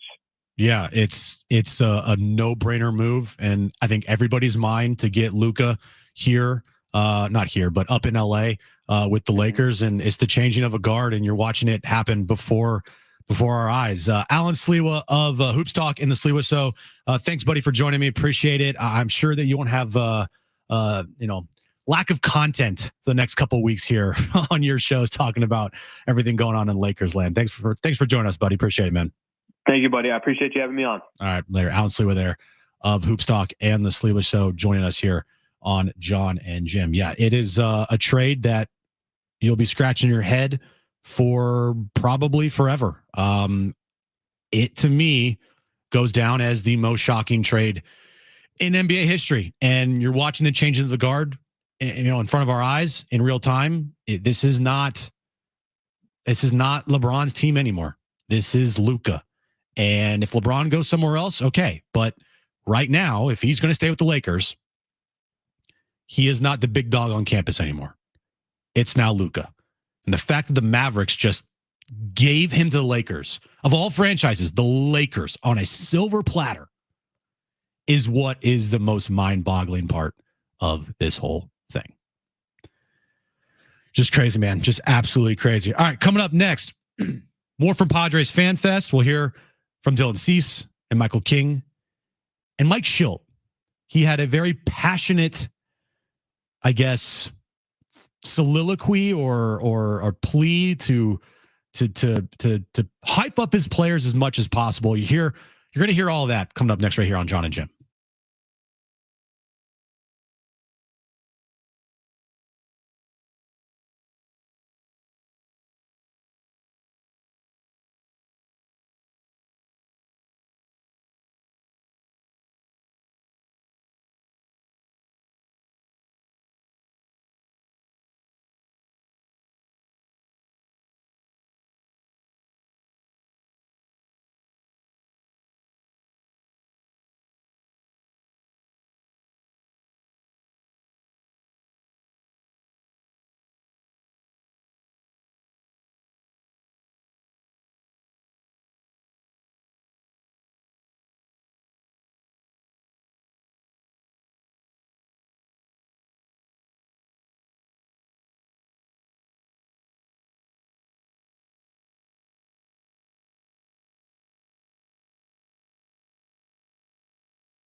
Keep up with San Diego Sports 760 anytime, anywhere, whether you're stepping out of the car or settling in at home. Just ask your Google or Alexa smartphone speaker to play AM 760 or stream it live through the iHeartRadio app. It's never been easier to stay connected with your favorite shows like this one. San Diego Sports 760 goes where you go. All right, back here on Jon and Jim, just reacting to the crazy Luka trade over the weekend and having Allen on there. And he makes a good point. Whenever LeBron's in the room now with Rob Pelinka, if Luka calls, it's okay, LeBron, I got to take this call. And that's the biggest part of this whole thing. Yes, the fact that the Mavericks didn't get all that they could have gotten for Luka, that's huge. But more importantly, the talk of what are the Lakers going to be doing after the LeBron era would have gotten louder and louder in the next year and a half. That would have been a huge talking point. And if you're the Lakers, you would be kind of panicking to figure out how you're going to transition from the LeBron era to what's next. And yeah, could they have signed Luka in free agency? Possibly, but Luka was reportedly going to and wanted to sign a max contract with the Mavericks, which, by the way, now he can't get the Supermax because he was traded. So he lost out on $117 million, which is, if I'm Luka, oh, am I so mad at the Mavericks? So not only did Luka get traded, he lost out on a Supermax and probably would have not gone to free agency. So that's a player that the Lakers would have had zero chance to sign. Zero. Because they're probably sitting there thinking that, if someone mentioned Luka's name in that office, oh yeah, he's going to sign the Supermax like next summer. So there's no point even thinking about Luka. You in real time have overlapped the two timelines and set up it perfectly, which is the craziest part. The Warriors are having a problem right now trying to set up a timeline with Steph for the future while also trying to compete right now. And I think that's going to end horribly for them because they got a bunch of rookies in that front office and they don't know what the hell they're doing. But to have this just like at your front doorstep, if you're Rob Pelinka, wait, we get Luka is one of the most mind-blowing parts of the whole thing. And it's you're going to hear some conspiracy theories and whatnot. I can't help but think it's kind of weird how the Mavericks didn't call anybody else but the Lakers. Now, I get it. Was Anthony Davis the top of their list if they were to trade Luka? Yeah, okay. But they could have gotten so much more. And they just decided, no, we're good. I don't know. I think part of it is, yeah, they could have got a bunch of picks, but then that's still rolling the dice. It absolutely is. You at least know, and everyone gives Anthony Davis crap because he gets hurt a lot, and he does. But at least you know what you're going to get with Anthony Davis. It's not like, yeah, we got 5 number 1 draft picks. We're going to draft some unknown guy from France that no one ever heard of. Like last year, the top 2 picks are those, non-Wemby French dudes that no one ever heard of. And then, if they don't pan out, then it's going to look like you got fleeced if you got 5 guys that, 10 years from now aren't even in the league. Well, look what the Oklahoma City Thunder did. Once KD left and Russ left and Harden was long gone, what do? They got every single pick they possibly could. They ended up trading for SGA. He turned into a superstar, and they ended up building out a team that is now one of the best in the NBA. I'm not saying that it's that easy, but that's kind of a formula that you have to look at, is saying, all right, if we're truly going reset mode, then we're going to need to get every single pick that we possibly can. And the crazy part is, like, the Mavs they're not even close to reset mode. They've made a bunch of really good, savvy moves. They signed Klay Thompson. They have Kyrie. They're not even close to a rebuild.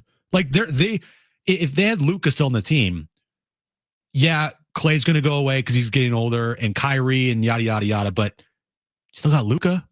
The Lakers are a lot like the Bears, though. I don't know if I trust them with all those draft picks.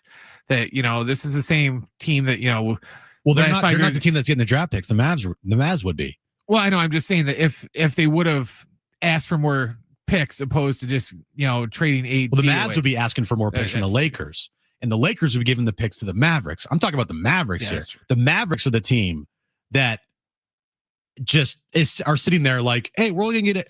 And the crazy here's another part to this whole equation. So they got one first round draft pick for Luka, a 2031 draft pick. You don't think that by 2031 the Lakers are going to be really good with Luka like firmly in his prime? He'll be 29 years old, and they will have, I'm sure, built a team around him because that's what they're going to do. So in 2031, the Lakers' first round draft pick could be in the high 20s. That's just like insane. So you gave Anthony Davis, let's just say the 28th pick in 2031. Who else? It doesn't even matter. Like the other players don't matter to me. For Luka Doncic, just absolutely insane on all fronts. Do you think they should get rid of the whole, hey, I'll trade you my number 1 draft pick 15 years from now, to where they should like cut it down a little bit? Well, the Lakers don't have a draft pick, a first round draft pick. Well, I know. I just mean the NBA in general. Just I don't like how they go so far into the future with, oh, well, I'll trade you our number 1 draft pick 8 years from now. It's like, you have no idea where you're gonna be 8 years from now. They should like cap it at like 2 years or something. The NFL doesn't do that. Well, also they included no pick swaps, nothing. Which I thought it was the funny one of the things that Ryan Russillo said was, one of the reasons why I thought this tweet was fake is because there was no pick swaps in there, and it was only 1 first round pick. I go, no, this is fake. So anyway, it's real. It happened. Luka's a Laker. Nico Harrison's going to get fired in a couple years. You can guarantee that that. long? Maybe less than that. And the Mavericks have fully reset the Lakers franchise, and of course they did. All right, coming up next hour, we got the wrap. Also, we have a bunch of giveaways to give away to you, so stay tuned for some Aztec tickets and some Simple Mind tickets as well. And we'll get back to Padres Fan Fest and all the things that were said. Very interesting things said by AJ Preller and Michael King and Dylan Cease and our buddy Mike Schilt. All of that coming up next here on Jon and Jim.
This report is sponsored by the Jim Petrell Real Estate Team.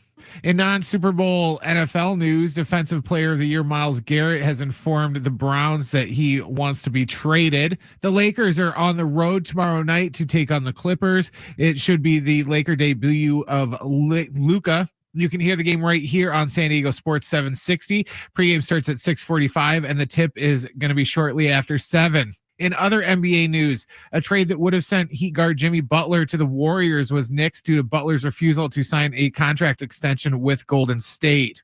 And in Padres news, the team announced over the weekend at FanFest that Xander Bogaerts will be returning to shortstop, and Jake Cronenworth is going back to second base. Would you like to know what your home would sell for today? Get a simple text message with your home's value by texting your address to 855-600-6000.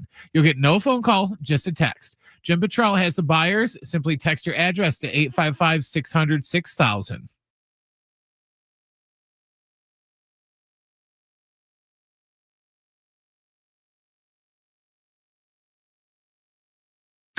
It's Jon and Jim to warm up that drive home. The craziest part of my weekend was at dinner and these two random, very nice ladies paying for our entire Michelin star meal for my birthday. It was absolutely wild. There you go. Happy birthday. Now, time for Jon and Jim.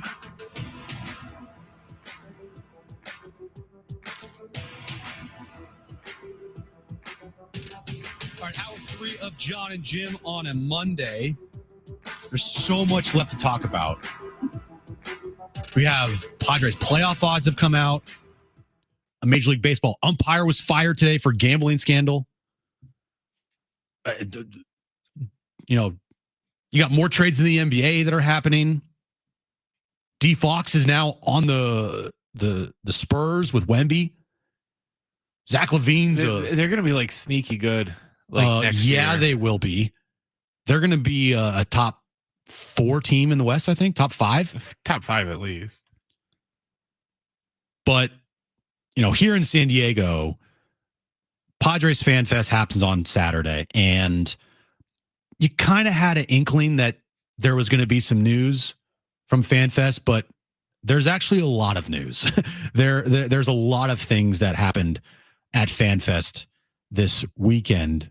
Manny Machado, obviously, he spoke, but the trade rumors surrounding Dylan Cease and Michael King heading into this season are only going to be intensifying. They're only going to heat up. Where there's smoke, there's fire. I don't want them to trade either of them.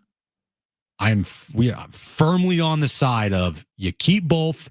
You build around this core, and you make this team the best team that you possibly can make it for this year. You just came off a 93-win season. Make the team the best you possibly can.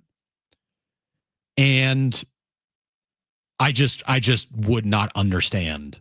I mean, I would understand, but I would hate it if they traded either Michael King or Dylan Cease. Brent, do you have the Michael King sound?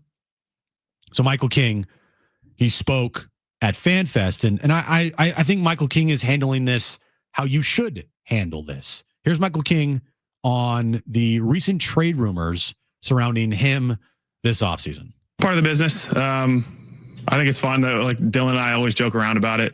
You gotta obviously you're gonna hear it, but you want to just make fun of it. And we obviously have a great core group of guys. And if one of us isn't here, we're gonna be super excited to see what they can do on the opposing team. But it's just one of those things that we know we're gonna have a good team put together, and we gotta play as best as we can with or without whoever's in this locker room right now. I asked Michael King at the end of the press conference if the Padres have reached out to him regarding a contract extension as well, and he emphatically said nope. They have not reached out to Michael King about any possible contract extension. Not surprised. Why would they? I mean, they're already kind of. Do you think they're just so wrapped up and busy? No, worrying about the arbitration. No, because the arbitration can be done very quickly. There's nothing I think that would be standing in their way for them to call Michael King's agent and talk about a contract extension other than the fact that this team has no money to spend. Oh, and that's like a huge part of the whole thing. So when the team has no money, it makes sense why they have not reached out or contacted Michael King or his agent about a possible contract extension. It's disappointing. I'm disappointed because going into the offseason, I was on, I think, with Fadden on his show on YouTube, and we were talking about contract extensions for certain players, and he thought, a lot of people did, even John did, that locking up Jackson Merrill should be the number one priority this offseason for dealing with what's going on in-house. And I was like, no, actually, that's not and shouldn't be their number one priority. Their number one priority should be locking up Michael King to a long-term extension. He's not a Boris client. He's not going to cost you what Dylan Cease is going to cost you in the open market. Lock up Michael King, because your rotation now with Joe going down in 2026 ain't looking too pretty. So locking up Michael King would behoove you and be best for the team. Well, that's not going to happen. But I think he's handling it right. Making jokes with Dylan Cease. That must be kind of awkward. Like walking into the clubhouse or sending text messages to each other like, hey, you been traded today? Hey, he's still here. He's still here. That's nice. That's great. That's not something you want. You don't want to walk into a clubhouse or go into spring training and get in Peoria and you see Dylan Cease or Michael King see each other in the clubhouse. And like you said, Brent, the first thing they said, oh, you're still here. Nice. That's great. Yeah, Iron Swan in the chat says, no extension talks is criminal. Those responses those responsible need jail time. I don't think they need jail time, but it is pretty telling, and it doesn't make you feel good if you're a Padres fan that Michael King has not been approached by the Padres for a contract extension. It's concerning. It's concerning. It's doesn't make you feel good. Now, when you look at what Dylan Cease is going through, you kind of can understand if you're taking your fandom out of it and you're just thinking with a logical cap why they would trade Dylan Cease. He's the guy that you can get the most for. He frees up the money that you need freed up. He's not going to resign here. He's just not. He's a Boris client. He's a top 5 pitcher in the National League. And you're like, wait, top 5 pitcher? Yeah, he finished 4th in Cy Young last year. So he's a top 5 pitcher in the National League. And so you would understand it. Dylan Cease talking to FanFest on Saturday about the trade rumors surrounding himself. Yeah, I mean, I think you said just focus on the task at hand. Just part of the business, really. How much do you want to stay here? Yeah, I love San Diego. I love it here. I would definitely love to stay here. So he's a man of few words there, but what's he going to say? Yeah, I don't want to be here. Trade me right now. Who doesn't love San Diego is my question. Very, very few. He's saying all the right things. Michael King saying all the right things. Dylan Cease didn't really elaborate too much. It's basically, hey, this is a business. I get it. I was just traded last year, so this is nothing new for me, to be honest with you. But if Dylan Cease were to be traded again, I wouldn't like it. I think a lot of Padres fans wouldn't like it. It would be a perceived step back from a 93-win team last year. And not only is it a perceived step back, it's also making your team worse. You can't convince me that you're a better team without Dylan Cease on it this year. You just can't. Unless you make a trade for another top 5 pitcher. But that's probably not going to happen. So what are they going to do? Are they going to keep both of these guys, which is, reported something that they could absolutely do? Or are they going to trade one of these guys and see who gets the most back for them? It's still a concerning offseason. I know FanFest for a lot of people was great on Saturday, and that's awesome. I'm glad a lot of people had a fun time. But in like 10 days, this thing gets real. And they need a couple pitchers. They need a left fielder. They need bench help. They need to worry about their money issues, which is a huge concern for them. Me, I don't care. Spend all the money you want. Just put a winning product on the field. Doesn't bother me at all. A lot of fans get so tied up and worked up about CBT numbers and contracts. Yeah, contracts do create problems for spending money in the future. I get that. But I just care about winning and doing whatever you possibly can to win. And no fan ever in the history of sports gets excited when a team tells its fan base, hey, we're a little money strapped this year, so just bear with us. What?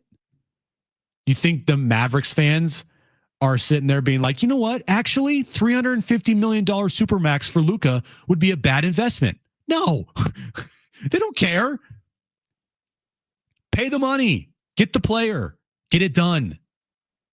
That's the bottom line. And Jim Russell said so. Like, people, hey, Profar's not worth that money. Did you hear Manny Machado speak on Saturday? Did you hear Manny Machado say how much of a big loss it was to lose Jurickson Profar? Because those players will tell you, and they did, losing Jurickson Profar, regardless of the money and, oh my God, $14 million for Profar's overpay, blah, blah, blah, blah, blah, blah, blah. Players don't care. Players know, and they expressed it on Saturday, how important Profar was.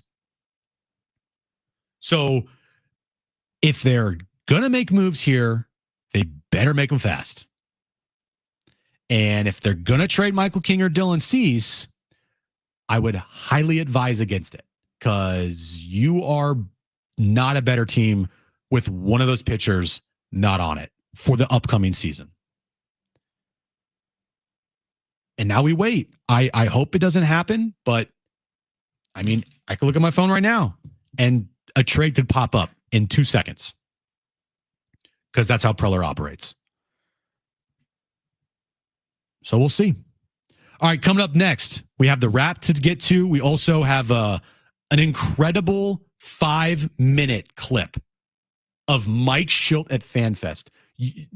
When you hear Mike Schilt speak, you're going to think that this Padre team is going to win 115 games. It's incredible. So we'll hear from Mike Schilt. We'll also play Trainwreck Radio. And in the 5 o'clock hour, we're going to get to interesting comments by AJ Preller at FanFest. All of that coming up next right here on Jon and Jim.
AM radio keeps vital voices accessible. Congress can secure its future, but we need your help. Text AM to 52886 now to support keeping AM radio in cars. Tell your member of Congress to pass legislation now and keep AM radio in cars. Standard message and data rates do apply. Yeah, if you don't text AM to 52886, then Jon and Jim will not be around for that much longer. So please do that. Help us keep our jobs. Thank you very much. All right, Mike Schilt, the bottom of the hour. You have to listen to Mike Schilt at the bottom of the hour. We'll go through everything he had to say at FanFest. Any Schiltisms? Oh, Brent. Yes. How could you not think there's any Schiltisms when Mike Schilt speaks? Of course there is. You can hope, but there are multiple Schiltisms. So we'll hear from Mike Schilt coming up at the bottom of the hour. But right now, Brent, let's get to this. It's time for The Wrap, presented by Sombrero Mexican Food. Check out their website at sombreromex.com. All right, who's going to win a championship first? The Mavericks or the Lakers? I mean, look, if you said the Mavericks, I don't think many people would disagree with you because they have the most ready-made team right now with Anthony Davis kind of fitting in with Kyrie and then Clay, and they have other pieces there as well that are pretty good. But I don't want to see Nico Harrison succeed here. The Mavericks general manager. I don't want him to stand on a podium holding an NBA trophy saying, "Told you so." I want this to blow up in his face. So with that, I'll say the Lakers. Because I don't want this to work out for the Mavericks. I still can't believe they traded away Luka. Another crazy little nugget, Brent, just like a little sidetrack here. So Nico Harrison, the Mavericks general manager, before this, he was an executive at Nike. Did you hear the story? No. So while Nico Harrison was an executive at Nike, he was in the presentation pitch for none other than Steph Curry to bring Steph Curry to Nike. This was back in 2013. So Steph wasn't Steph yet, but he also was making runs in the NCAA tournament, so he was on the map. He wasn't the Hall of Famer he is now, but he still was a pretty big star. And listen to this. In the pitch, in the presentation meeting for Steph Curry, Nico Harrison called Steph Seth for the entire pitch. And Steph Curry's dad, in this article, says that as soon as Nico Harrison called Steph Seth, that they were out. They didn't want to be a part of Nike. They said they checked out. He just didn't want to do that. Like, how could you have this presentation for my son and you mispronounce his name multiple times? And then he went over and signed with Under Armour, and now Under Armour has the Curry line, the Curry line and the Curry brand, and its estimated worth is $14 billion. That's a generational fumble right there. And I hope that this is another generational fumble for Nico Harrison. All right, Brent, next question. Will either King or Cease get traded before opening day? Man, I really want to say no, but I can't find another solution or another scenario that helps the Padres with their payroll problems other than trading Dylan Cease or I guess someone else. Luis Ariz, you going to trade? You going to trade Robert Suarez? I'm going to say one of them gets traded. I don't want that to happen. I hope I'm proven wrong, but I'll say one of them gets traded. Next question. Will Manny be an all-star this year? One of the first things that Manny said on Saturday that isn't getting a lot of play is he says his elbow is 100%. Now, if you remember going to the last season, we didn't even know if Manny was going to be healthy for the start of the year. And he was out there on day one. He was their primary DH, and then he started playing third base about a month and a half into the year. But he didn't really start picking up until the middle of the season when he had that blow up in Philadelphia, which we all famously remember. And if Manny is fully healthy, not only do I think he's going to be an all-star this year, they need him to be an all-star this year. They need to have a vintage Manny season. 295 average, 33 home runs, 108 RBI with 860 OPS. He puts together that season. I think the Padres have a good chance to make the postseason. So I'll say he is an all-star, but more importantly, he has to be an all-star for this team, in my opinion. Well, it helps that Nolan Arenado is he playing first base this year? Or who knows what's going on with him? So Nolan Arenado, he's trying to find a team to go to because the Cardinals don't want him, but he's also not waiving his no trade clause to go to like Houston. But that's always been Manny's foil with the All-Star game was getting past Arenado. So maybe you won't have to worry about that this year. Right. All right. What did you think of Jey Uso winning the Royal Rumble? Oh yes, finally. That's like the main reason why I turned my phone off on Saturday night and I missed the whole Luka trade to the Lakers is because I didn't want the Royal Rumble to be spoiled for me. Because this was, to wrestling fans out there, this was the most stacked Royal Rumble card in recent memory because they could have gone 7 different ways with who was going to win. And at first, my first reaction when Jey Uso won was, that's interesting. But as you thought about it more, it made sense. Like, they're going to sell a boatload of merch with him. He's going to win the world championship at WrestleMania over Gunther. You can't call the guy main event Jey Uso without having him win or being in a main event. I think that it's a move that nobody was expecting. And if you're a wrestling fan, I mean, I kind of like it. They're going a different direction. It's not one of those, predictable outcomes. The predictable outcome was John Cena winning. The predictable outcome was CM Punk winning. The predictable outcome was Roman Reigns winning. This was far from that. And if you're WWE, you have these established stars in place. And Triple H's job is to create new superstars instead of using the same ones over and over and over again. And that's what they're doing with Jey Uso. I'm fine with it. They could have done like the women's one and just had Charlotte win it. Just, force feed that down Everett's throat again to, at least it was someone different. And, Cena actually put somebody over. He did. Granted, he's been pretty good at that the last couple of years since he's gone to acting for the most part. But it's all he's been doing is putting people over. So I didn't hate it. There could have been worse people, and a lot of the stuff we're still probably gonna end up getting Cena and Cody, and a lot of the matchups that we wanted for Mania, we'll still end up getting them. It's just, I don't even know if Jey will end up being in the main event. I think he'll pick Gunther, and then he might be the quote main event of night one, but not like the main event of Mania, if that makes sense. All right, next question, Brent. That was the last one, Jim. We only do 4. Oh, sorry. I just saw something on my phone. Dude, there's like news dropping every second.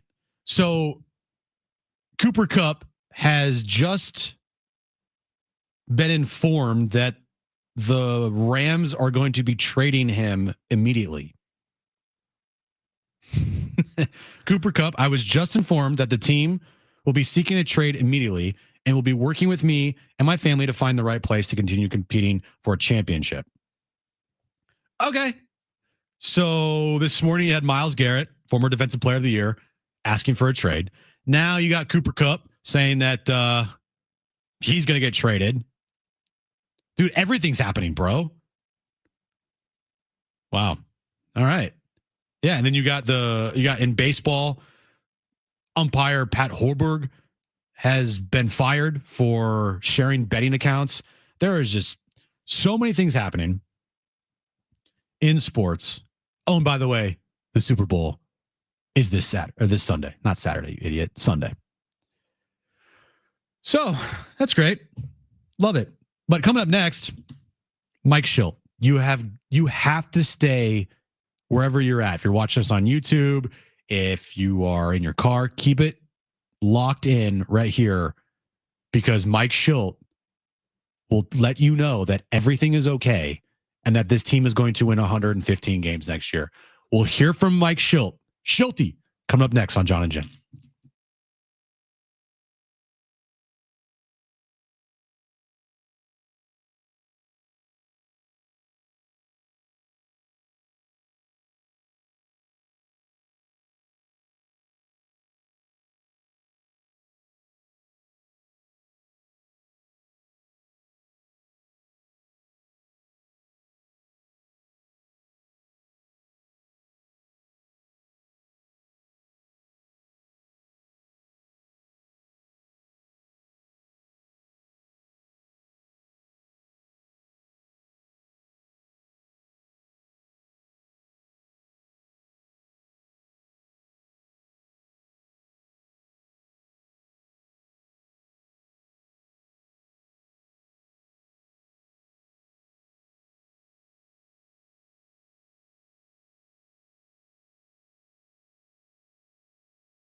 This report is sponsored by the Jim Petrell Real Estate Team. The Padres announced this weekend at FanFest that Xander Bogaerts will be moving back to shortstop, and Jake Cronenworth is going to be moving back to second base for the 2025 season.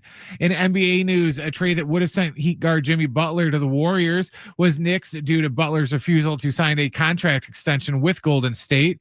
The Lakers are on the road tomorrow night to take on the Clippers. You can hear the game right here on San Diego Sports 760. Pregame starts at 6:45 with the tip after 7. In non-Super Bowl related,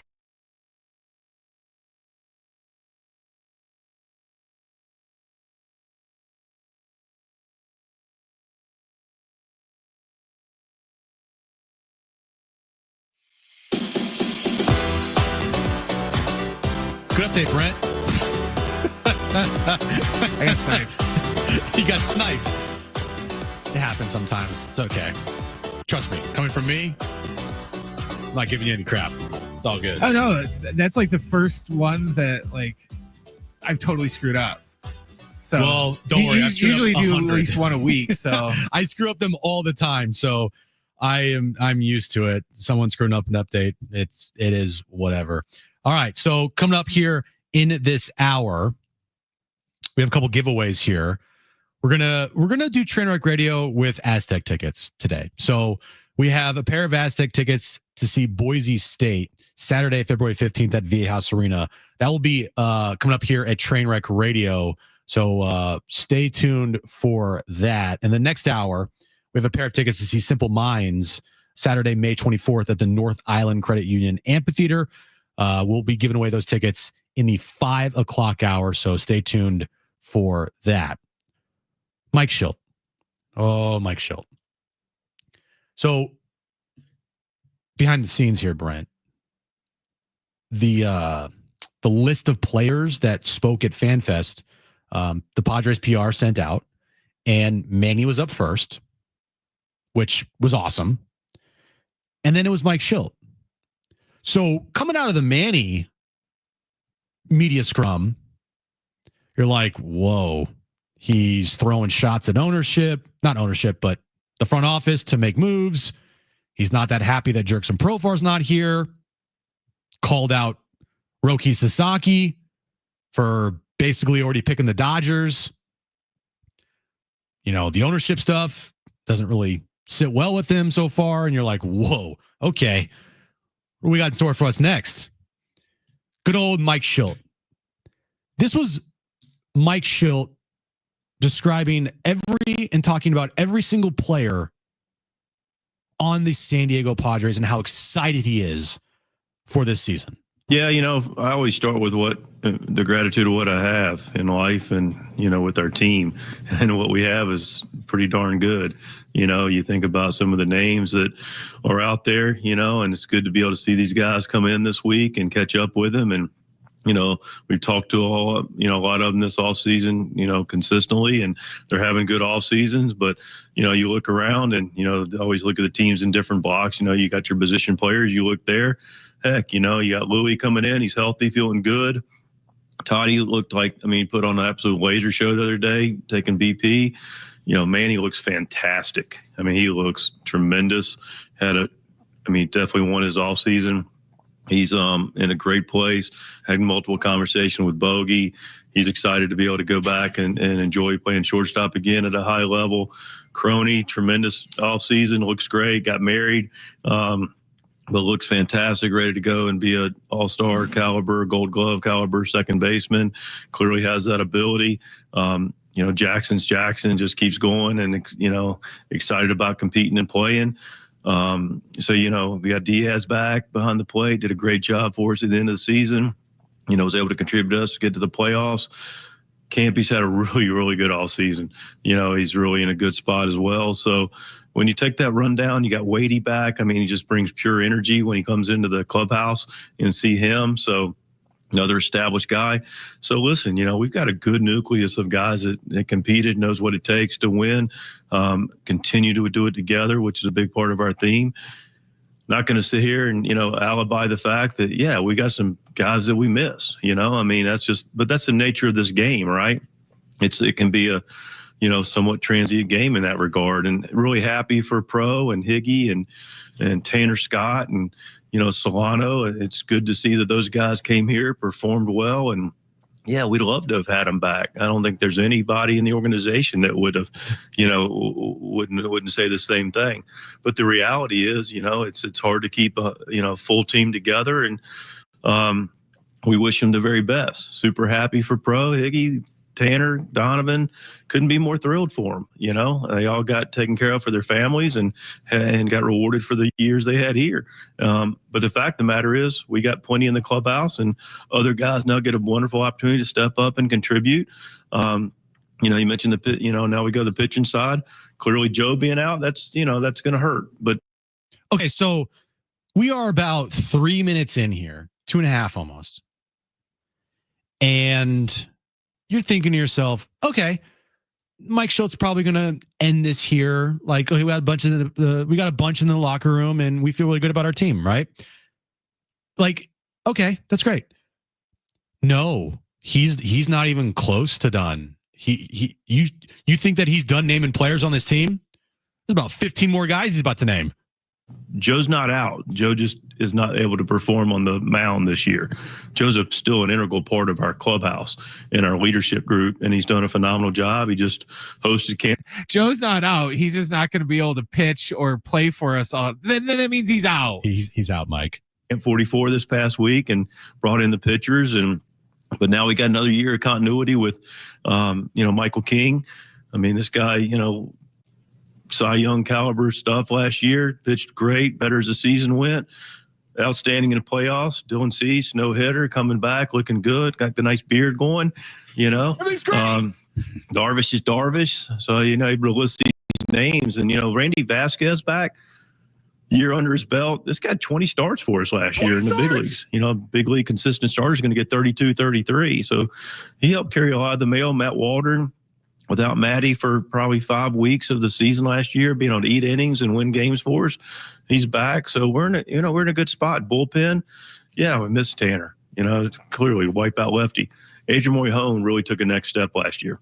Really took a nice step. He's had a tremendous offseason. Looks fantastic, in a good place. You got the Caballo, you got Suarez down there to close it out. Jason Adam, what can you say about him? This guy crushes righties, lefties. The whole shooting match. Hoying came in, did a phenomenal job. Yuki, tremendous. He really had a good year. You look at it and you kind of pick it apart, and some of the things that you look at and you go, could have been better here or there. Really, ultimately, the second half, 5% walk rate, 34% strikeout rate. Oh, great. Looks good. Ready to have a good season. Like I said, Hoeing, understated part of that trade. Grabs a 6, gets a 7th, helps you bridge to the back end guys. So the point, long answer to your question, we got a really good pieces in place here. And so, yeah, that group's going to have to perform. The beautiful thing about this game is it creates other opportunities for other guys to step up and take advantage of that. And that's part of there and my job to help with that. And, the last piece of the continuity piece is, our staff's back. We got Ruben signed. We're going, toe to toe together for the next 3 years, which is fantastic. We get to walk together. Victor's back. Got, some extension time. Our staff by and large is back. And, it's a great situation. Just reading between the lines, you're excited. I'm really excited. You can hear it in my voice, right? We all should be excited. But I can't help, anybody else and how they feel. But I can just tell you how I feel, and I couldn't be more pumped. The question was, hey, Mike, how was your off season? He named every single player on the team. You don't believe me? Just listen back. He was every single player he named. I think every single one of them. I would love one day to be as optimistic of a person as Mike Schilt is. I don't think I'll ever get there. I just don't, because I'm a realist. But Mike Schilt naming off every single player. I'm no joke. I'm standing there and I'm filming this and I'm like, is he naming off every single player? Yeah, yep, he is naming off every single player. Oh, Brian Hoeing. Okay, yep, he was. Oh, Adrian Moyhone. Amazing. Oh, there's Campy's reference. Okay, Wadey. Oh, there's Wadey. Every single player he said something about. Is that a bad thing? No, absolutely not. I'm not saying this is bad at all. I'm basically saying I wish I was as optimistic as Mike. I wish that I could look at this Padres team and think like him. Now, maybe that's why he's a manager and I'm not. Obviously, he knows more baseball than I'll ever know. And maybe that's why he's a good manager, because he is optimistic and that bleeds into a clubhouse and that really works for teams. I think it was this clip where he said at the very beginning how he's excited about all the offseason moves. It might have been a different clip. I don't know if it was this one, but he did mention how excited he was about all the offseason moves. And I'm thinking there, like, what moves? What moves have you made? Now, do you want a manager to come in and be like, this all sucks? Why haven't we lost Profar and why haven't you made any moves, AJ? Like, no, you don't. You don't. I'm just simply saying that what I got away from that was, man, I wish I was as optimistic as you. I going through the entire team was incredible. That's actually like I'm not making fun of Mike. I think that is an incredible skill that he has there to be asked a simple question about the offseason and him go into like a 6-minute just every single player on the team, and this is why that person's great. That's kind of impressive. It's kind of impressive. But unfortunately, not all fans are going to think like Mike. Unfortunately, there's some players on his team that aren't thinking like Mike. And at this point in time, I hope that they do, because if not, they got a lot of holes on their team that could be glaring weaknesses in the middle of this season. And it could end up not being that so great of a year. Hope I'm wrong, but man, Mike Schilt, gotta love him. You gotta love Schilty, man. You gotta love how optimistic this guy is. He is. It's incredible. Listening to him speak, you're just like, this is impressive right now. This is impressive how he is polishing this thing up. Good on Mike. Good on Mike. All right, coming up next, call right now, 877-767-4760. 877-767-4760. We need 2 contestants right now to play Trainwreck Radio for your chance to win a pair of Aztec tickets to see San Diego State take on Boise State Saturday, February 15th at Viejas Arena. 877-767-4760. First 2 callers will play Trainwreck Radio. That's coming up next right here on Jon and Jim.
back here on Jon and Jim, coming up in the 5 p.m. hour. AJ Preller did speak at FanFest in front of fans in Gallagher Square. He said some interesting things. We'll break down what AJ Preller had to say coming up in the 5 p.m. hour. Also, Manny Machado speaks at FanFest. He did not mince his words. He was very direct in some things he had to say, which a lot of people are thinking. So you're probably saying to yourself, I'm glad Manny said that. And we'll break all that stuff down and hear from Manny coming up in the 5 p.m. hour. But right now, Brent, let's get to this.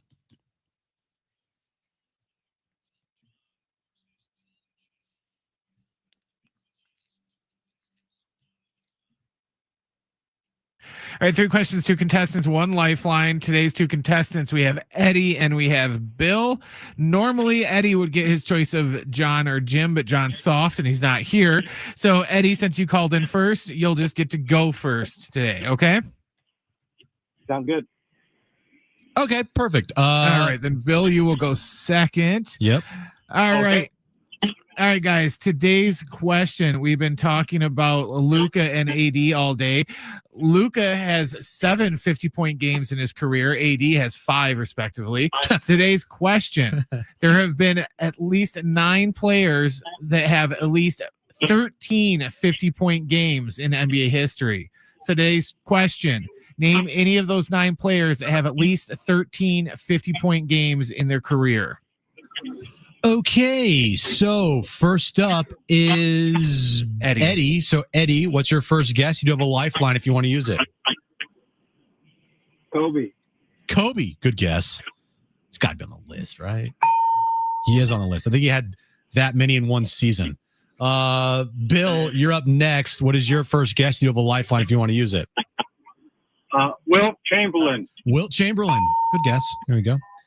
Back to you, Eddie. What is your second guess? You do have a lifeline if you want to use it. LeBron. LeBron James. There we go. Bill, back to you. What's your second guess? You do have a lifeline if you want to use it. Michael Jordan. Michael Jordan, that guy. Pretty good. You on the list? Michael Jordan's on the list. Yeah, Michael Jordan's on the list. Eddie, back to you to go 3 for 3 here. What is your final guess? You have a lifeline if you want to use it. Steph Curry. Steph Curry. Oh, on the list. Bill, final guess to send this thing to overtime. What's your final guess, man? You do have a lifeline if you want to use it. Let's use the lifeline. Okay. Alrighty. There's a lot of players I'm thinking of, but let's see here. I'm trying to think.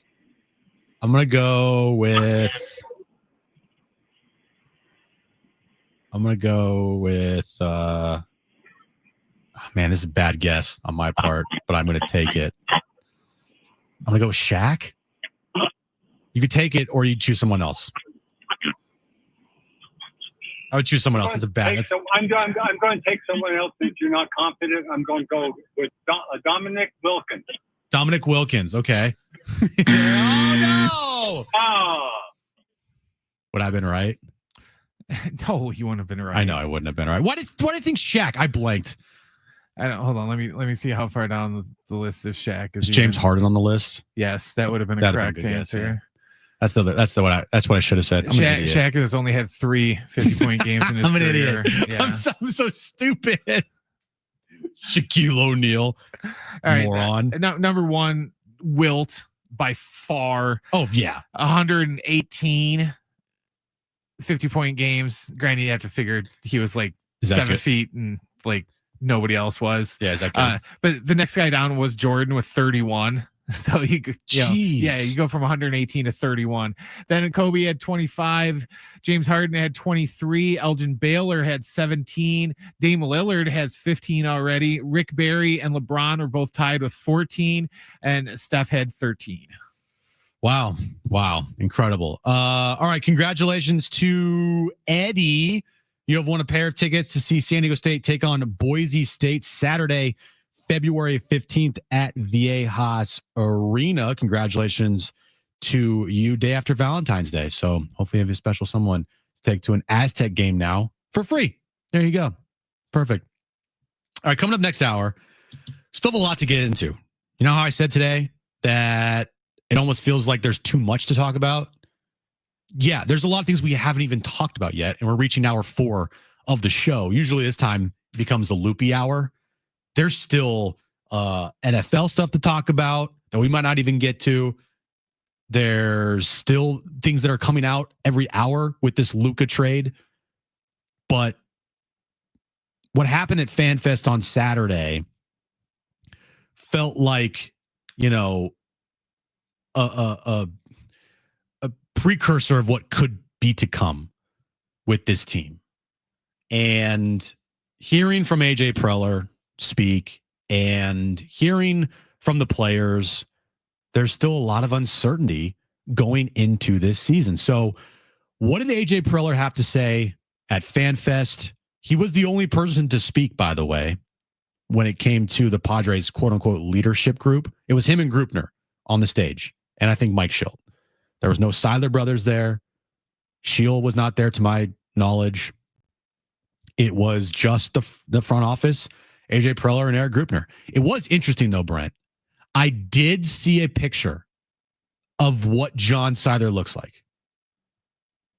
Like an actual picture? It wasn't like a police sketch or something like that? Like an actual picture of what he looks like. Here's the problem though. He was like 15 in the photo. So get the de-aging software or the aging software out. The only photo, and I talked to some people in the press box, and I was like, "Have you seen John Seidler?" And like, "No." Like, do you know what he looks like? Finally, I got shown a picture of what he looks like. Problem is, this was when he was like 15 years old, and that's the only picture this person could find of him, and they are very dialed in.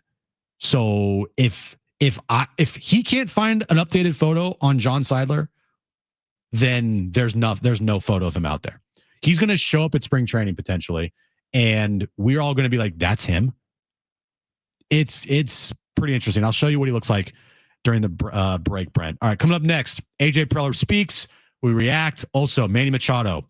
Very interesting comments during the Padres Fan Fest about the ownership issues, the front office stuff, making no moves, and Roki Sasaki. So we'll react to all of that coming up next right here on hour 4 of Jon and Jim.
This report is sponsored by the Jim Petrell Real Estate Team. The Padres announced this weekend at FanFest that Xander Bogaerts will be moving back to shortstop, and Jake Cronenworth is going to be moving back to second base for the 2025 season.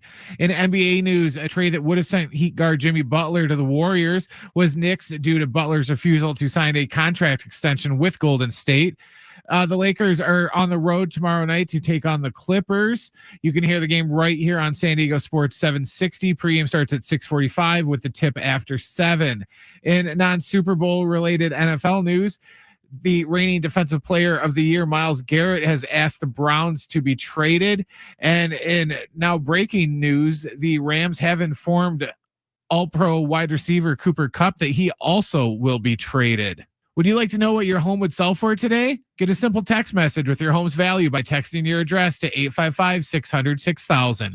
You'll get no phone call, just a text. Jim Petrell has the buyers. Simply text your address to 855-600-6000.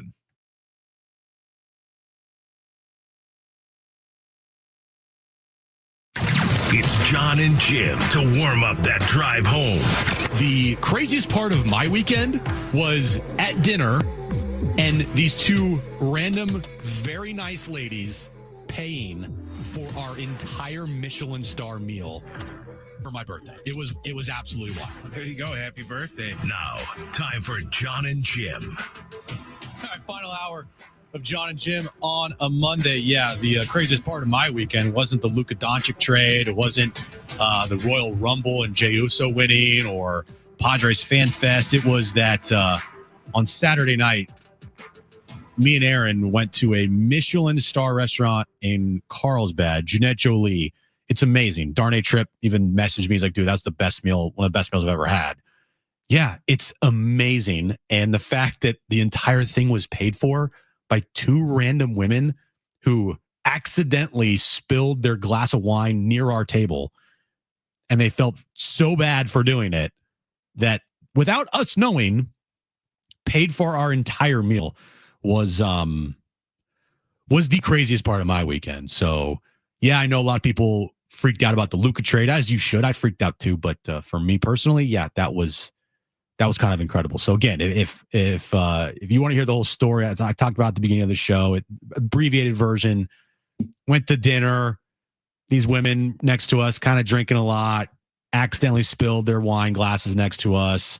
They felt bad. They thought it got in my eye for some reason. And then without me or Aaron knowing, ended up paying for our entire Michelin star dinner. So yeah, happy birthday to me. It's like hitting the jackpot at the casino. So, which I've never done before. Yeah, like that never happens to me. Never. If I would have went there, they would have been like, "Yeah, your card's been declined." Like you have to pay for 2 meals. Can you wash dishes? It was like, wait, the whole thing? Yeah, the whole thing. So it was incredible. But getting back to what happened before my my dinner on Saturday night, Padres Fan Fest. I said this. I think that Fan Fest was really good this year. I do think the lines are ridiculous. I would never stand in that long of a line for 2 hours to go to a garage sale or meet a player. And by the way, if you're standing in that line, you're not going to meet the player that you're standing in that line originally for. It wasn't as disorganized as it was in 2023. It was very organized, but I just think that I just would never have stayed in those lines. I think the excitement level in that ballpark wasn't through the roof. It was still pretty high. I think a lot of fans were having a fun time. I think a lot of fans that have no clue about the ownership drama or they care that the Padres haven't made any moves in the offseason had a blast, as they should.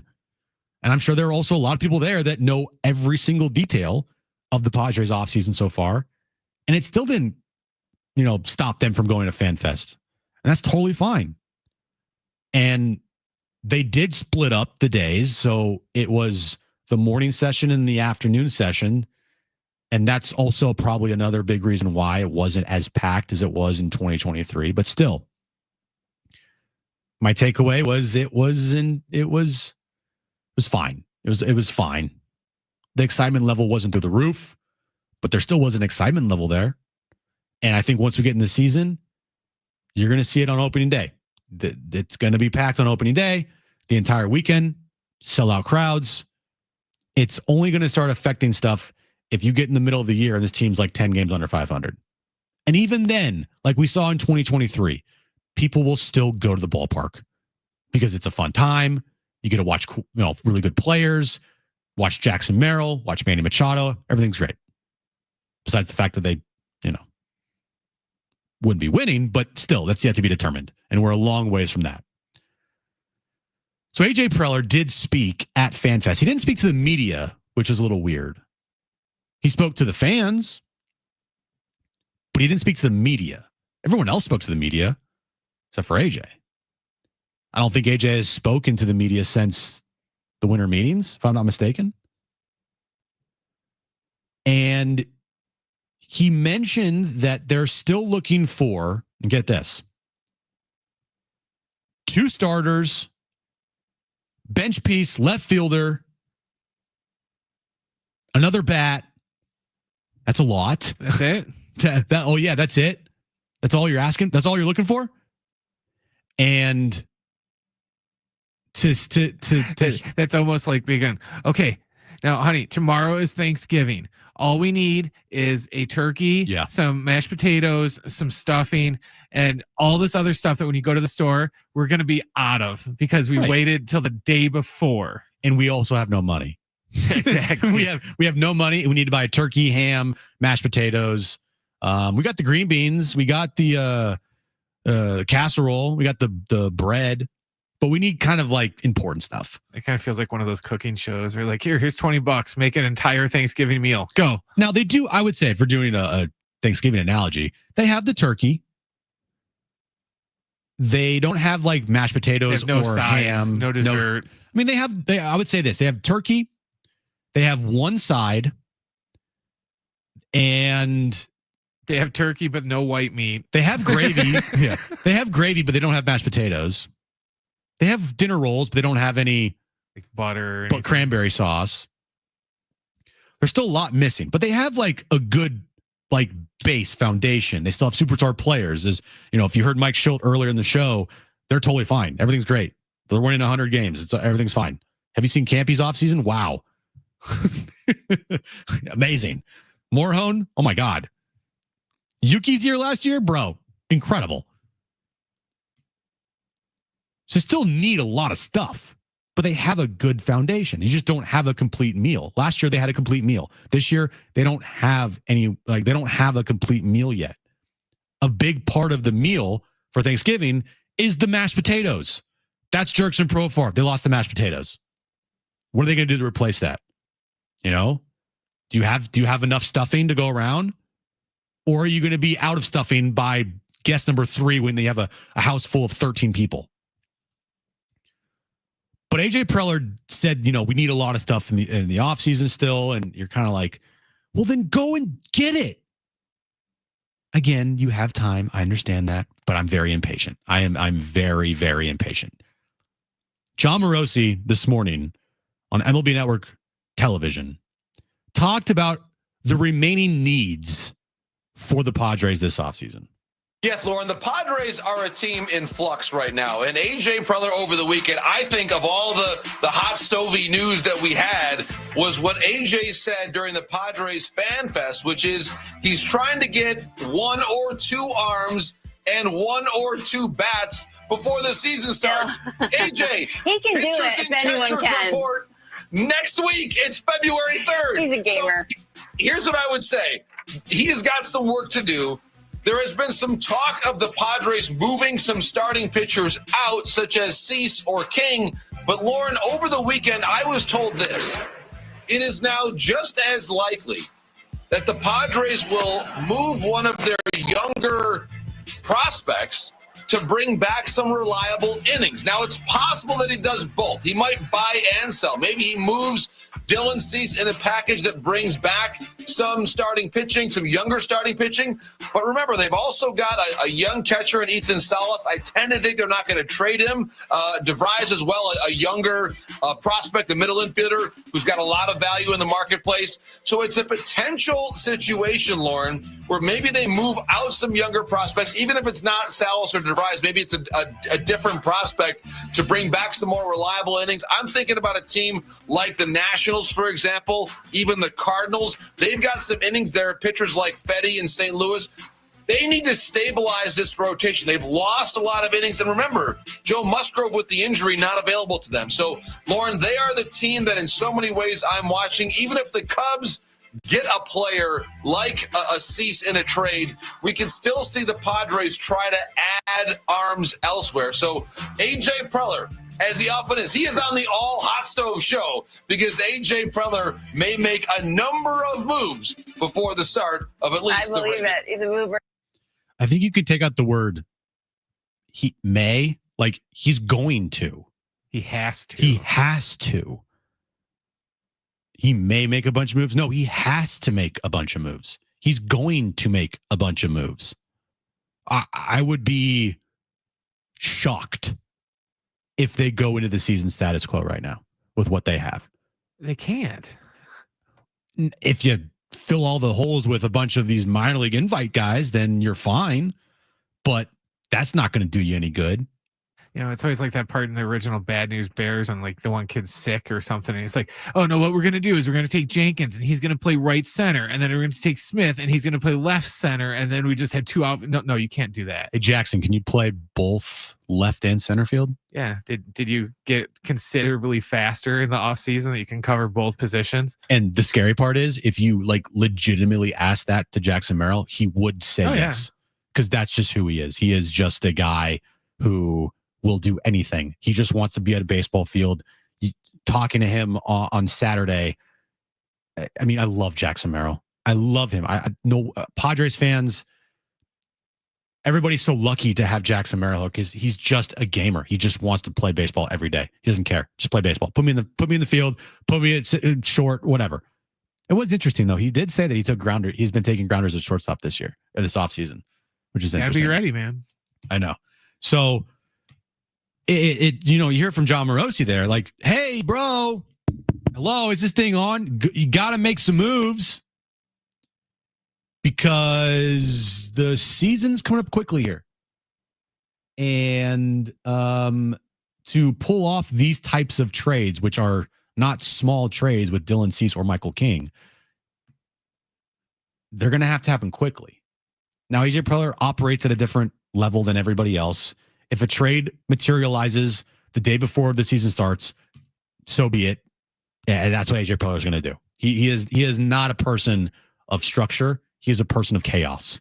And whenever a move could happen, it's going to happen. It's going to happen on Christmas morning. He'll make it on Christmas morning. If it's going to happen the day before the season starts, he's going to make it before the season starts. There's no set deadline day for him to like stop making moves. Every single day, 365, 24/7, AJ Preller is thinking about making a move. So this thing could go up until the final day before the season starts. It could go into the season. Like they could hypothetically start the year with Tirso in left.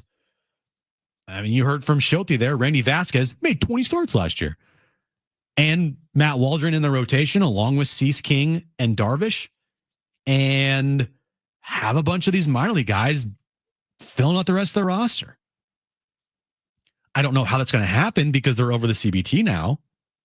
I mean, they're so concerned about the CBT. All we hear, they got to get another CBT. They got to get another CBT. Got to get another CBT. Well, if that's the case, then there has to be a move. So in the next month and a half, AJ Preller will make a move. I'm very confident in saying that.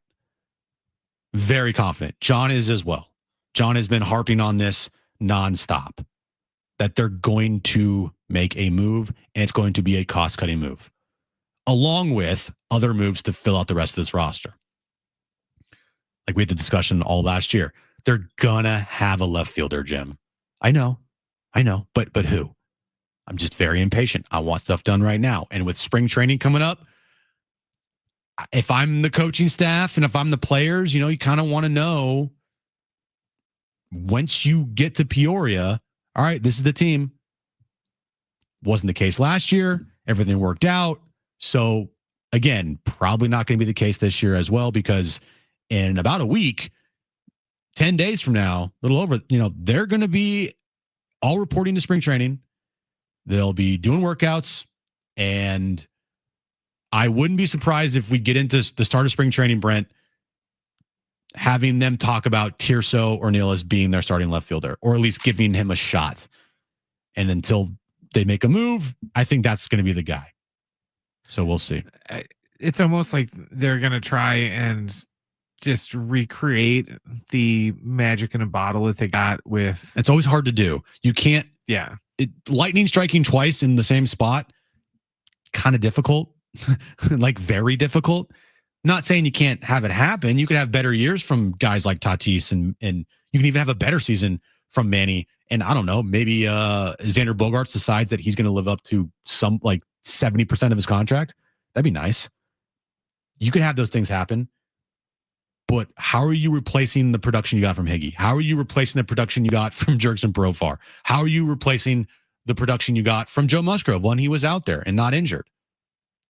A lot of questions, man. A lot of questions with this team. All right, coming up next, we'll continue on with what this team needs to do with the remainder of this offseason. And also, Manny Machado spoke at spring training. Some very interesting comments from Manny Machado. You'll hear those come up next on Jon and Jim.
All right, so the Padres playoff odds just came out today, according to Pacoda.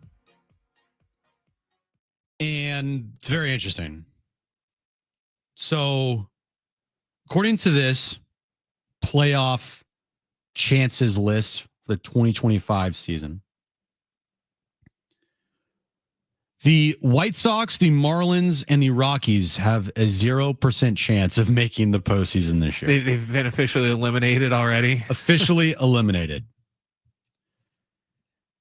The Dodgers, Brent, what would you guess their percentage chance is to make? No, this is just percentage. They don't not like win totals. No, this is just it's just projection. Like Lysol? Like it's like give me a percentage. Like Lysol, 99.99%. You're close. Try 100%. I didn't want to say 100. It's 100%. 100%. Pacoda, it forecasts a season according to thousands and thousands of projections using sabermetrics to forecast, players, projections, and it's like a form of fan graphs. Okay. Any guesses where the Padres are on this? In terms of percentage goes, Dodgers are 100% according to Pacoda. 100%. It's like a form of fan graphs. It uses thousands of different projections to create percentage chances for playoff odds for these baseball teams. 68%. Okay. Interesting. Try cutting that in half. I know John's not here, but that's 34. They have, according to these projections, a 38% chance to make the postseason next year. Now, again, these are just projections. They're not everything. They don't tell the whole story.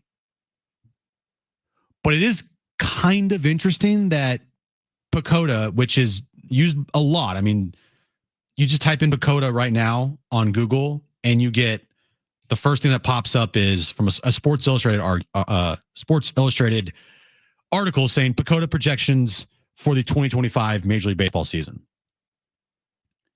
And like you have SNY, Mets projected as a playoff team according to Pacoda's 2025 MLB standings. You have another SNY article talking about the Yankees projections for Pacoda. You have a Twins article. You have a Chicago Cubs article for all these. So every team seemingly has a almost like a national story, or locally they have a story regarding Pacoda projections. Dodgers are at 100% to make the postseason next year. White Sox, Miami Marlins, and the Colorado Rockies are at 0%. And they have the San Diego Padres at 38%. They have a 38% chance, according to these projections, to make the postseason next year. That's a little scary. The other teams that are ahead of the Padres. Like what's the rest of the division looking like? Okay, rest of the division. Glad you asked. They have Arizona at a 62% chance to make the postseason. Okay. They have the Giants at 15%. And like I mentioned, the Rockies are at a whopping 0.0% chance to make the postseason next year. Other teams in the National League that the Padres would be fighting against for a spot in the postseason, for a wild card spot. They have the Atlanta Braves at a 90% chance to make the postseason next year. The Chicago Cubs, Brent, 87% chance to make the postseason next year. Mets at 78%. Philadelphia Phillies at 69%. How you doing? Arizona at 62%. And then you got the Padres at 38%. So if we're doing the elimination portion of the National League to get to the Padres, the winners of their respective divisions, Dodgers National League West, Atlanta National League East, Chicago National League Central. So those are the three division winners. Chicago, 87% chance is based on their division, not how good they are. It's just based on the division's not that great, with the Brewers taking a step back, losing players, not signing anybody, losing their closer, and then Willie Adames. So those are your 3 division winners in the National League. Then you got the wild cards. All right. Mets are in as a wild card. The Phillies are in as a wild card. And the Diamondbacks are in as a wild card. So according to these projections, they don't think the Padres will get in as a wild card. Hell, they're not giving them much of a chance to even get close to making the postseason. This question came in off the text line. Do you know what they had them at last season? Good question. No, I don't. I mean, I can look it up, but I'm just looking at. Pretty sure it's higher than 38%. Well, to the texture's point, going into, like, if we just went back exactly 1 year ago, they still wouldn't have Jerkson Profar. They still didn't have Dylan Cease. They still didn't have Luis Ariz or Tanner Scott or Jason Adam, right? They just traded Juan Soto in the offseason for Michael King, an unknown. You have a backup catcher in Higgy. You signed Wandy Peralta and Yuki Matsui to deals. So I get what the texts are saying. Absolutely. I'm sure last year wouldn't be surprised at all if their projections were around the same last year. And that's why you got to take this for a little bit of a grain of salt. But also, Preller had a lot more wiggle room last year than this year. A lot more. This year, it doesn't feel like he has much. Feels like the only wiggle room that he will be able to create will be by trading away Dylan Cease or Michael King. And that's not something any fan wants to see. It's not something I want to see. It's not something you want to see. I don't think it's even something AJ Preller wants to see. Do you think AJ Preller wants to trade away one of his top 2 arms? No chance. Even though they're impending free agents after this year. Dude wants to win now. And those 2 players give them the best chance to win now. All right, coming up next, if you missed it, Alan Sliwa, host of Hoops Talk and the Sliwa Show, joined us. He's dialed in with everything Los Angeles Lakers. He gave us his opinion and his take on the shocking Luka Doncic trade over the weekend. You'll hear that coming up next right here on Jon and Jim.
take on the Clippers. You can hear that game right here on San Diego Sports 760. Our pregame coverage starts at 6:45, and the tip will be shortly after 7. Stuck on the road, Angelo's Towing is here for you 24/7 with over 20 years of experience offering towing and roadside services. For friendly, fast service, call Angelo's Towing at 619-702-8888 or visit angelostowing.com.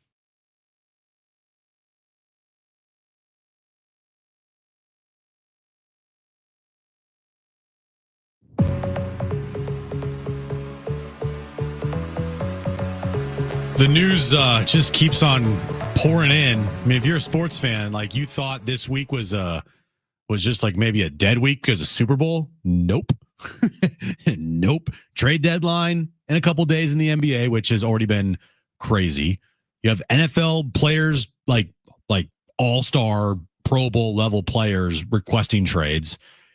Padres news left and right. Like there's a lot of stuff happening, but you know, the biggest story in the sports world this past weekend was the shocking trade of Luka to the Lakers for Anthony Davis, a first-round pick, and a bunch of nothing else. Alan Sliwa, host of Hoops Talk and the Sliwa Show, he was doing a live stream at postgame of the Lakers-Knicks game on Saturday night when this trade went down. We talked to Alan earlier, and I asked him, are you still in shock over this trade that happened over the weekend?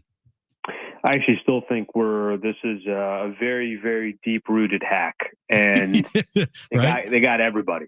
They got everybody. They ended up getting they got even ESPN. I mean, they got it. Fox. Everybody's under it. To be honest with you, I think it hasn't really sunk in. I think just when the news happened, and, you know, obviously nobody believed it in the beginning. And then, then Saturday night, you're like, oh my gosh, you're going to bed. You're like, Luka just got traded to the Lakers. But I think I've just been so immersed in what's going on and the reaction and why they do it. And Nico Harrison, the GM of the Dallas Mavericks, giving a little bit of a justification. And I don't really think it's like settled that, yeah, he's going to be wearing a jersey here pretty soon. And actually, you know, having triple doubles for the Lakers and playing alongside LeBron. I don't think any of that has sunk in, and it will probably still take a little bit of time before that happens. Yeah, there's a lot of articles that still need to be written about this whole situation. I saw today one of the funniest things is that Danny Ainge had no clue that he was involved in a trade involving Luka to the Lakers, which I thought was one of the funniest parts about this whole thing. Like, wait, I helped the Lakers get Luka? Danny Ainge, of all people, from the Jazz, the 3-team deal. Looking from a basketball perspective, do you even care if this doesn't like make much sense right now?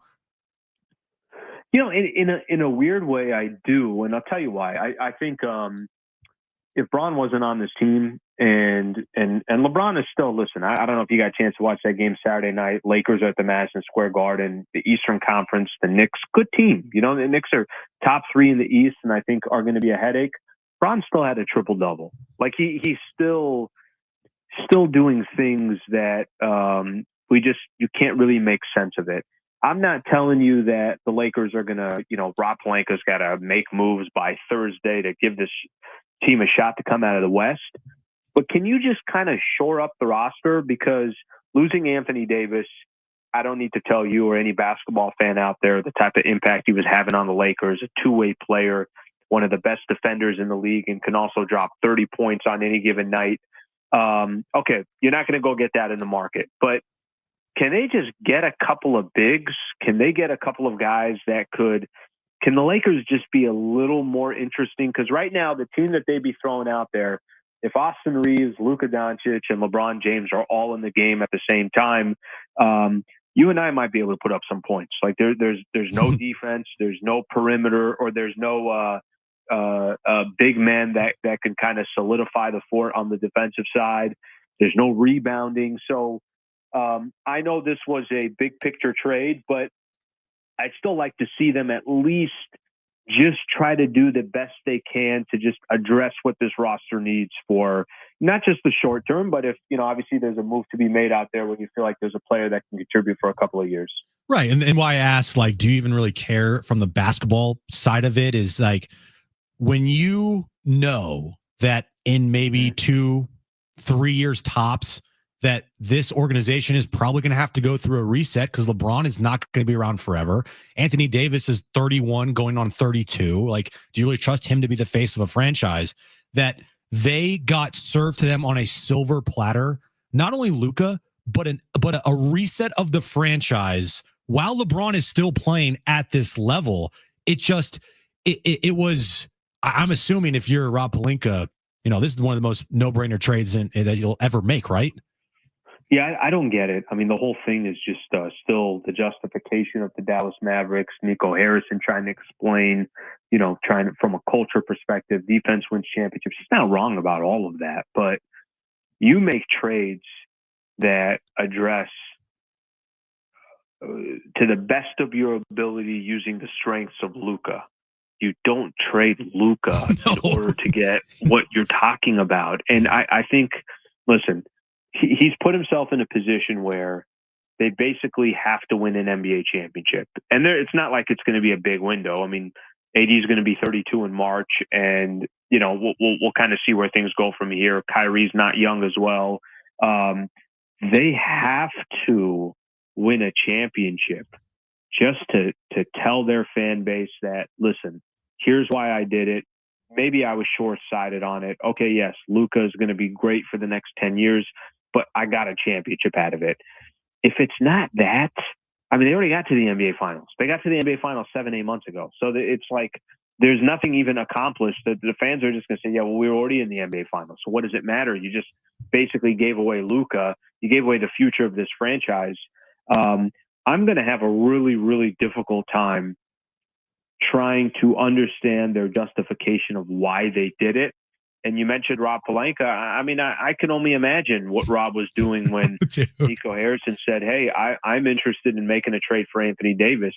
And he's like, okay, well, we're not trading AD. What if we gave you Luka? What went through his mind? Like, it's really, really unheard of. It really is. Alan Sliwa, host of Hoops Talk in the Sliwa Show on YouTube, join us right now on Jon and Jim. He's absolutely dialed in with everything Los Angeles Lakers. If I were to ask you before this trade went down, like hypothetically, let's just, think this out here.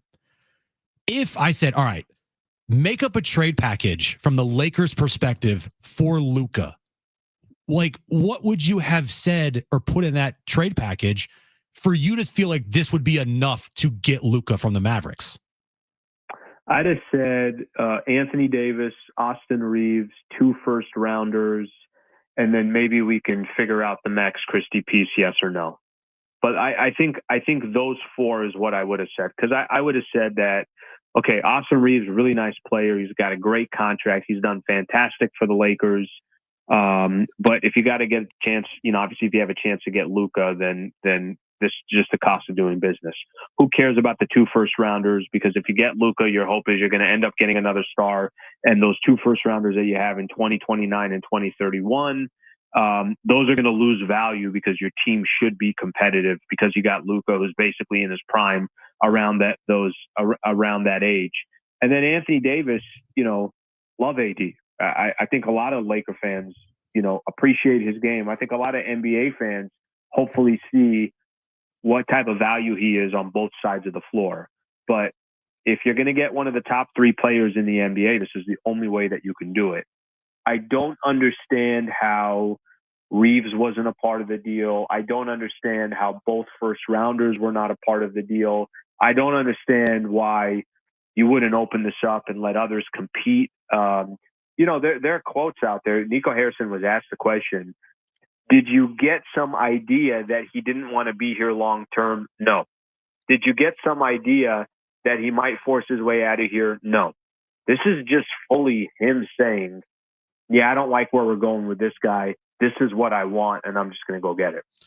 Yeah, Alan Sliwa, host of Hoops Talk in the Sliwa Show, joining us here on Jon and Jim. The more we talk about it, the more it's just kind of baffling this whole thing is, because we're talking it through, and a lot of people are like saying to themselves, okay, no, it doesn't make sense. The trade package that you just came up with, I mean, I wouldn't be surprised if you're the Mavs, like, hey, we also want Dalton Connect. Like, you're gonna ask for a king's ransom here, and they basically gave Luka away for like 40 cents on the dollar, almost like 39 cents on the dollar. Like it just won't ever make sense to me. So going forward here now, Alan, it feels like a true almost changing of the guard. LeBron is LeBron. He is going to control your franchise wherever he goes. But this is now Luka's team. Do you agree with that? Like everything going forward from this moment on has to be revolving around Luka?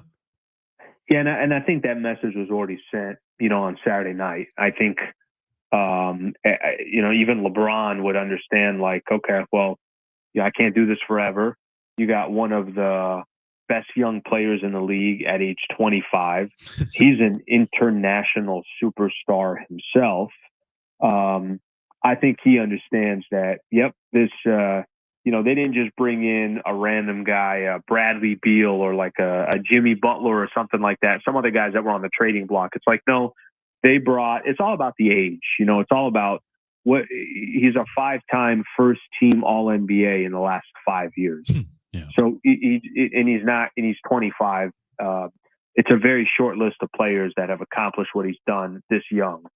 So is it the changing of the guard? I think at this point, every decision you make moving forward, it really, I don't want to say you don't take LeBron into consideration, but if Rob Pelinka's got a call coming in, if he's in the office talking to LeBron and Luka calls, then he's got to tell LeBron, I'm sorry, I got to get this call. Like that, it's just that's the power that Luka will have on the franchise and for all the right reasons. Yeah, it's a no-brainer move, and I think everybody's mind to get Luka here, not here, but up in LA with the Lakers, and it's the changing of a guard, and you're watching it happen before our eyes. Alan Sliwa of Hoops Talk in the Sliwa Show. Thanks, buddy, for joining me. Appreciate it. I'm sure that you won't have lack of content the next couple of weeks here on your shows talking about everything going on in Lakers land. Thanks for joining us, buddy. Appreciate it, man. Thank you, buddy. I appreciate you. All right, Alan Sliwa, Hoops Talk and the Sliwa Show there talking about the massive Luka trade. I'm watching on Twitter now videos of Anthony Davis and Max Christie saying, we're happy to be in Mavs land and yada, yada, yada. Okay. Well, what are they going to say? I know. It's not like he's going to come out and be like, man, Dallas sucks. I hate it here. The story of LeBron not knowing anything that's going on, one, kind of hard to believe, but two, would make it makes the story that much better that nobody knew, including LeBron, and that he's at dinner and he gets the text like, wait, what? Wait, I get Luka? Huh? Man, I would have loved to be a fly on that wall to see his actual reaction. Because if his reaction was, okay, then he was in on it. But if his reaction was truly like, what the F? Then I'm tending to believe that he did not know what happened. So that story is definitely not done at all. All right, coming up next, my back page will wrap up the show. Stay with us on Jon and Jim.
All right, final time here on Jon and Jim on a Monday.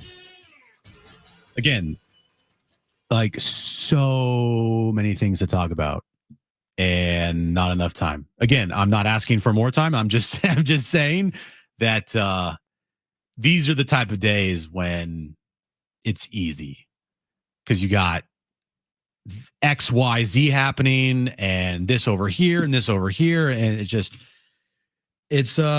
it's a lot. And I like it. And of course, starting like, I don't know, tomorrow, everything's going to be dead silent. It's just quiet. Even though I don't think that would be the case because you still have the trade deadline in the NBA coming up here in a couple of days. And then Super Bowl, we have, didn't have even mentioned NFL today. They haven't done anything. Nothing's happened. It's a typical Super Bowl week. Everybody's bored and I mean, everybody's talked about everything by Wednesday anyway. There's nothing new unless a random injury pops up that you could talk about the Super Bowl with. But again, we will have Will Brinson on the show tomorrow. We'll have Cynthia Freeland on the show later in the week. We're trying to get John Ireland, the voice of the Lakers, on the show either tomorrow or Wednesday. You know, the Lakers play tomorrow in LA against the Clippers. Luka's not going to be playing in that game. Yeah, he's not. They estimate he's supposed to be back on like in a week or so. So they're hoping he's going to be back before Valentine's Day. One of the craziest stories that was being reported was that Luka is almost 300 pounds. And the Lakers tweeted out a video of him getting off an airplane yesterday. I'm scratching my head. I'm like, wait, hold on. I thought he was supposed to be like 280. Dude looks fine. Now he's wearing sweatpants and a sweatshirt. But still, I'm like, this guy's not fat. What are you talking about? It's just the Mavericks trying to create a narrative to why they had to trade Luka because he's fat, he's out of shape, he's always hurt, and he doesn't want the Supermax. Anyway, just a bunch of false narratives out there to try to cover their ass for all they traded Luka, one of the best players in the league at 25 years old for nothing. All right, Brent, let's get to it.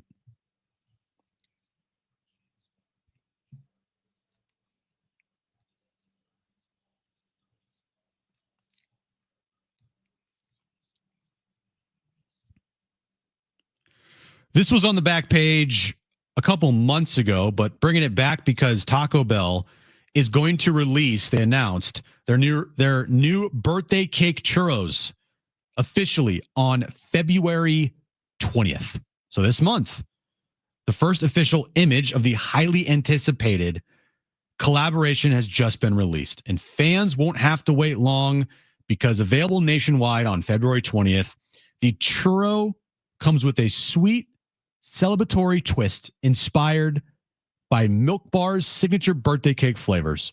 Pricing at $1.99 for a single churro or $2.99 for a 2-pack.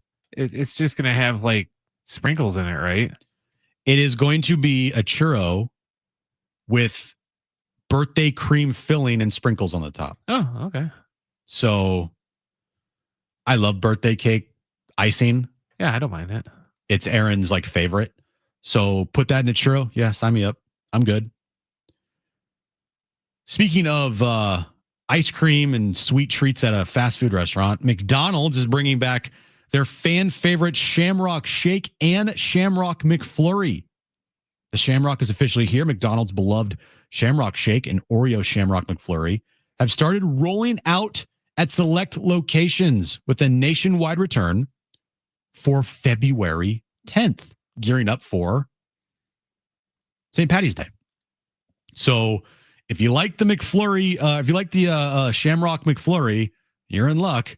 I don't like mint. I'm not a minty guy. It reminds me of toothpaste. It's not my thing. I can't drink mint because, God, how old would I have been? When I was about 23, me and my buddy went to a Badger football tailgater, and it was one of those where, you know, it was a warm day out, and, you know, they have bars outside and inside. We were at the outdoor bar, and he ordered a shot of Rumpelmints. Oh, dude, no. Which normally, no. But it was a hot day. The bottle came directly from the sun. Dude, what? Yes. So when we took it, it was like they nuked it in the microwave because it was a hot mint shot. And I about puked. And ever since then, I can't do mint anything. Shamrock Shake, just candy canes. I can't do mint at all anymore because of that. Yeah, it printed on your mind where you just can't ever have that again. I don't blame you. It didn't take that for me to not like mint. I think I maybe tried it one time and I was like, this does not taste good. Like minty chocolate ice cream. Yeah, no. I don't know. Some people love it. Me, I think it tastes like toothpaste. But some people love it. Finally, if you're looking to go to the Super Bowl in New Orleans, don't worry. Actually, you have to worry because good luck finding nights to stay in affordable places at hotels. The room situation in New Orleans is not getting much better. If you're looking for a place to stay on Saturday or Sunday, the best deal right now, Brent, a 3.5-star hotel, 2 nights for $8,500. So that's staying at like a Best Western. It's I mean, right? A 3.5-star hotel. Maybe Best Western's lower than that. Yeah. Maybe this is like a little better than that, but still a little better than a Best Western. I just sleep in my car. For 2 nights, $8,500. And imagine if you're going to the game, that's another 20 grand right there for tickets. So you're down like 60 grand potentially. If you're going with a couple, like for the Super Bowl. And imagine if you went and you're a big Eagles or Chiefs fan and your team loses. That's going to be an awful, awful ride home. Well, it's going to be an awful, months and months following because of all the money you pissed away and then they lost. Exactly. So yeah, that's it. That's the show. Are we running out? Do we not have enough break filler here behind the scenes? Or are we just, what's going on? I mean, anyway, tomorrow on the show, Will Brinson's going to join us. We'll talk some NFL because I don't know, the Super Bowl is happening this weekend. We're also looking to get John Ireland, voice of the Lakers, on to continue to talk about this Luka trade. We'll see what the Padres don't do the rest of this week. More with potential trades of Dylan Cease and or Michael King. So we'll get on into all of that on tomorrow's show. All right. Thanks, Brent. Thanks to Alan Slewa for joining us. Thank you to all of you out there watching on YouTube and listening on the iHeartRadio app or on San Diego Sports 760. We'll talk to you tomorrow starting at 2 p.m. In the meantime, have a great rest of your night, everybody.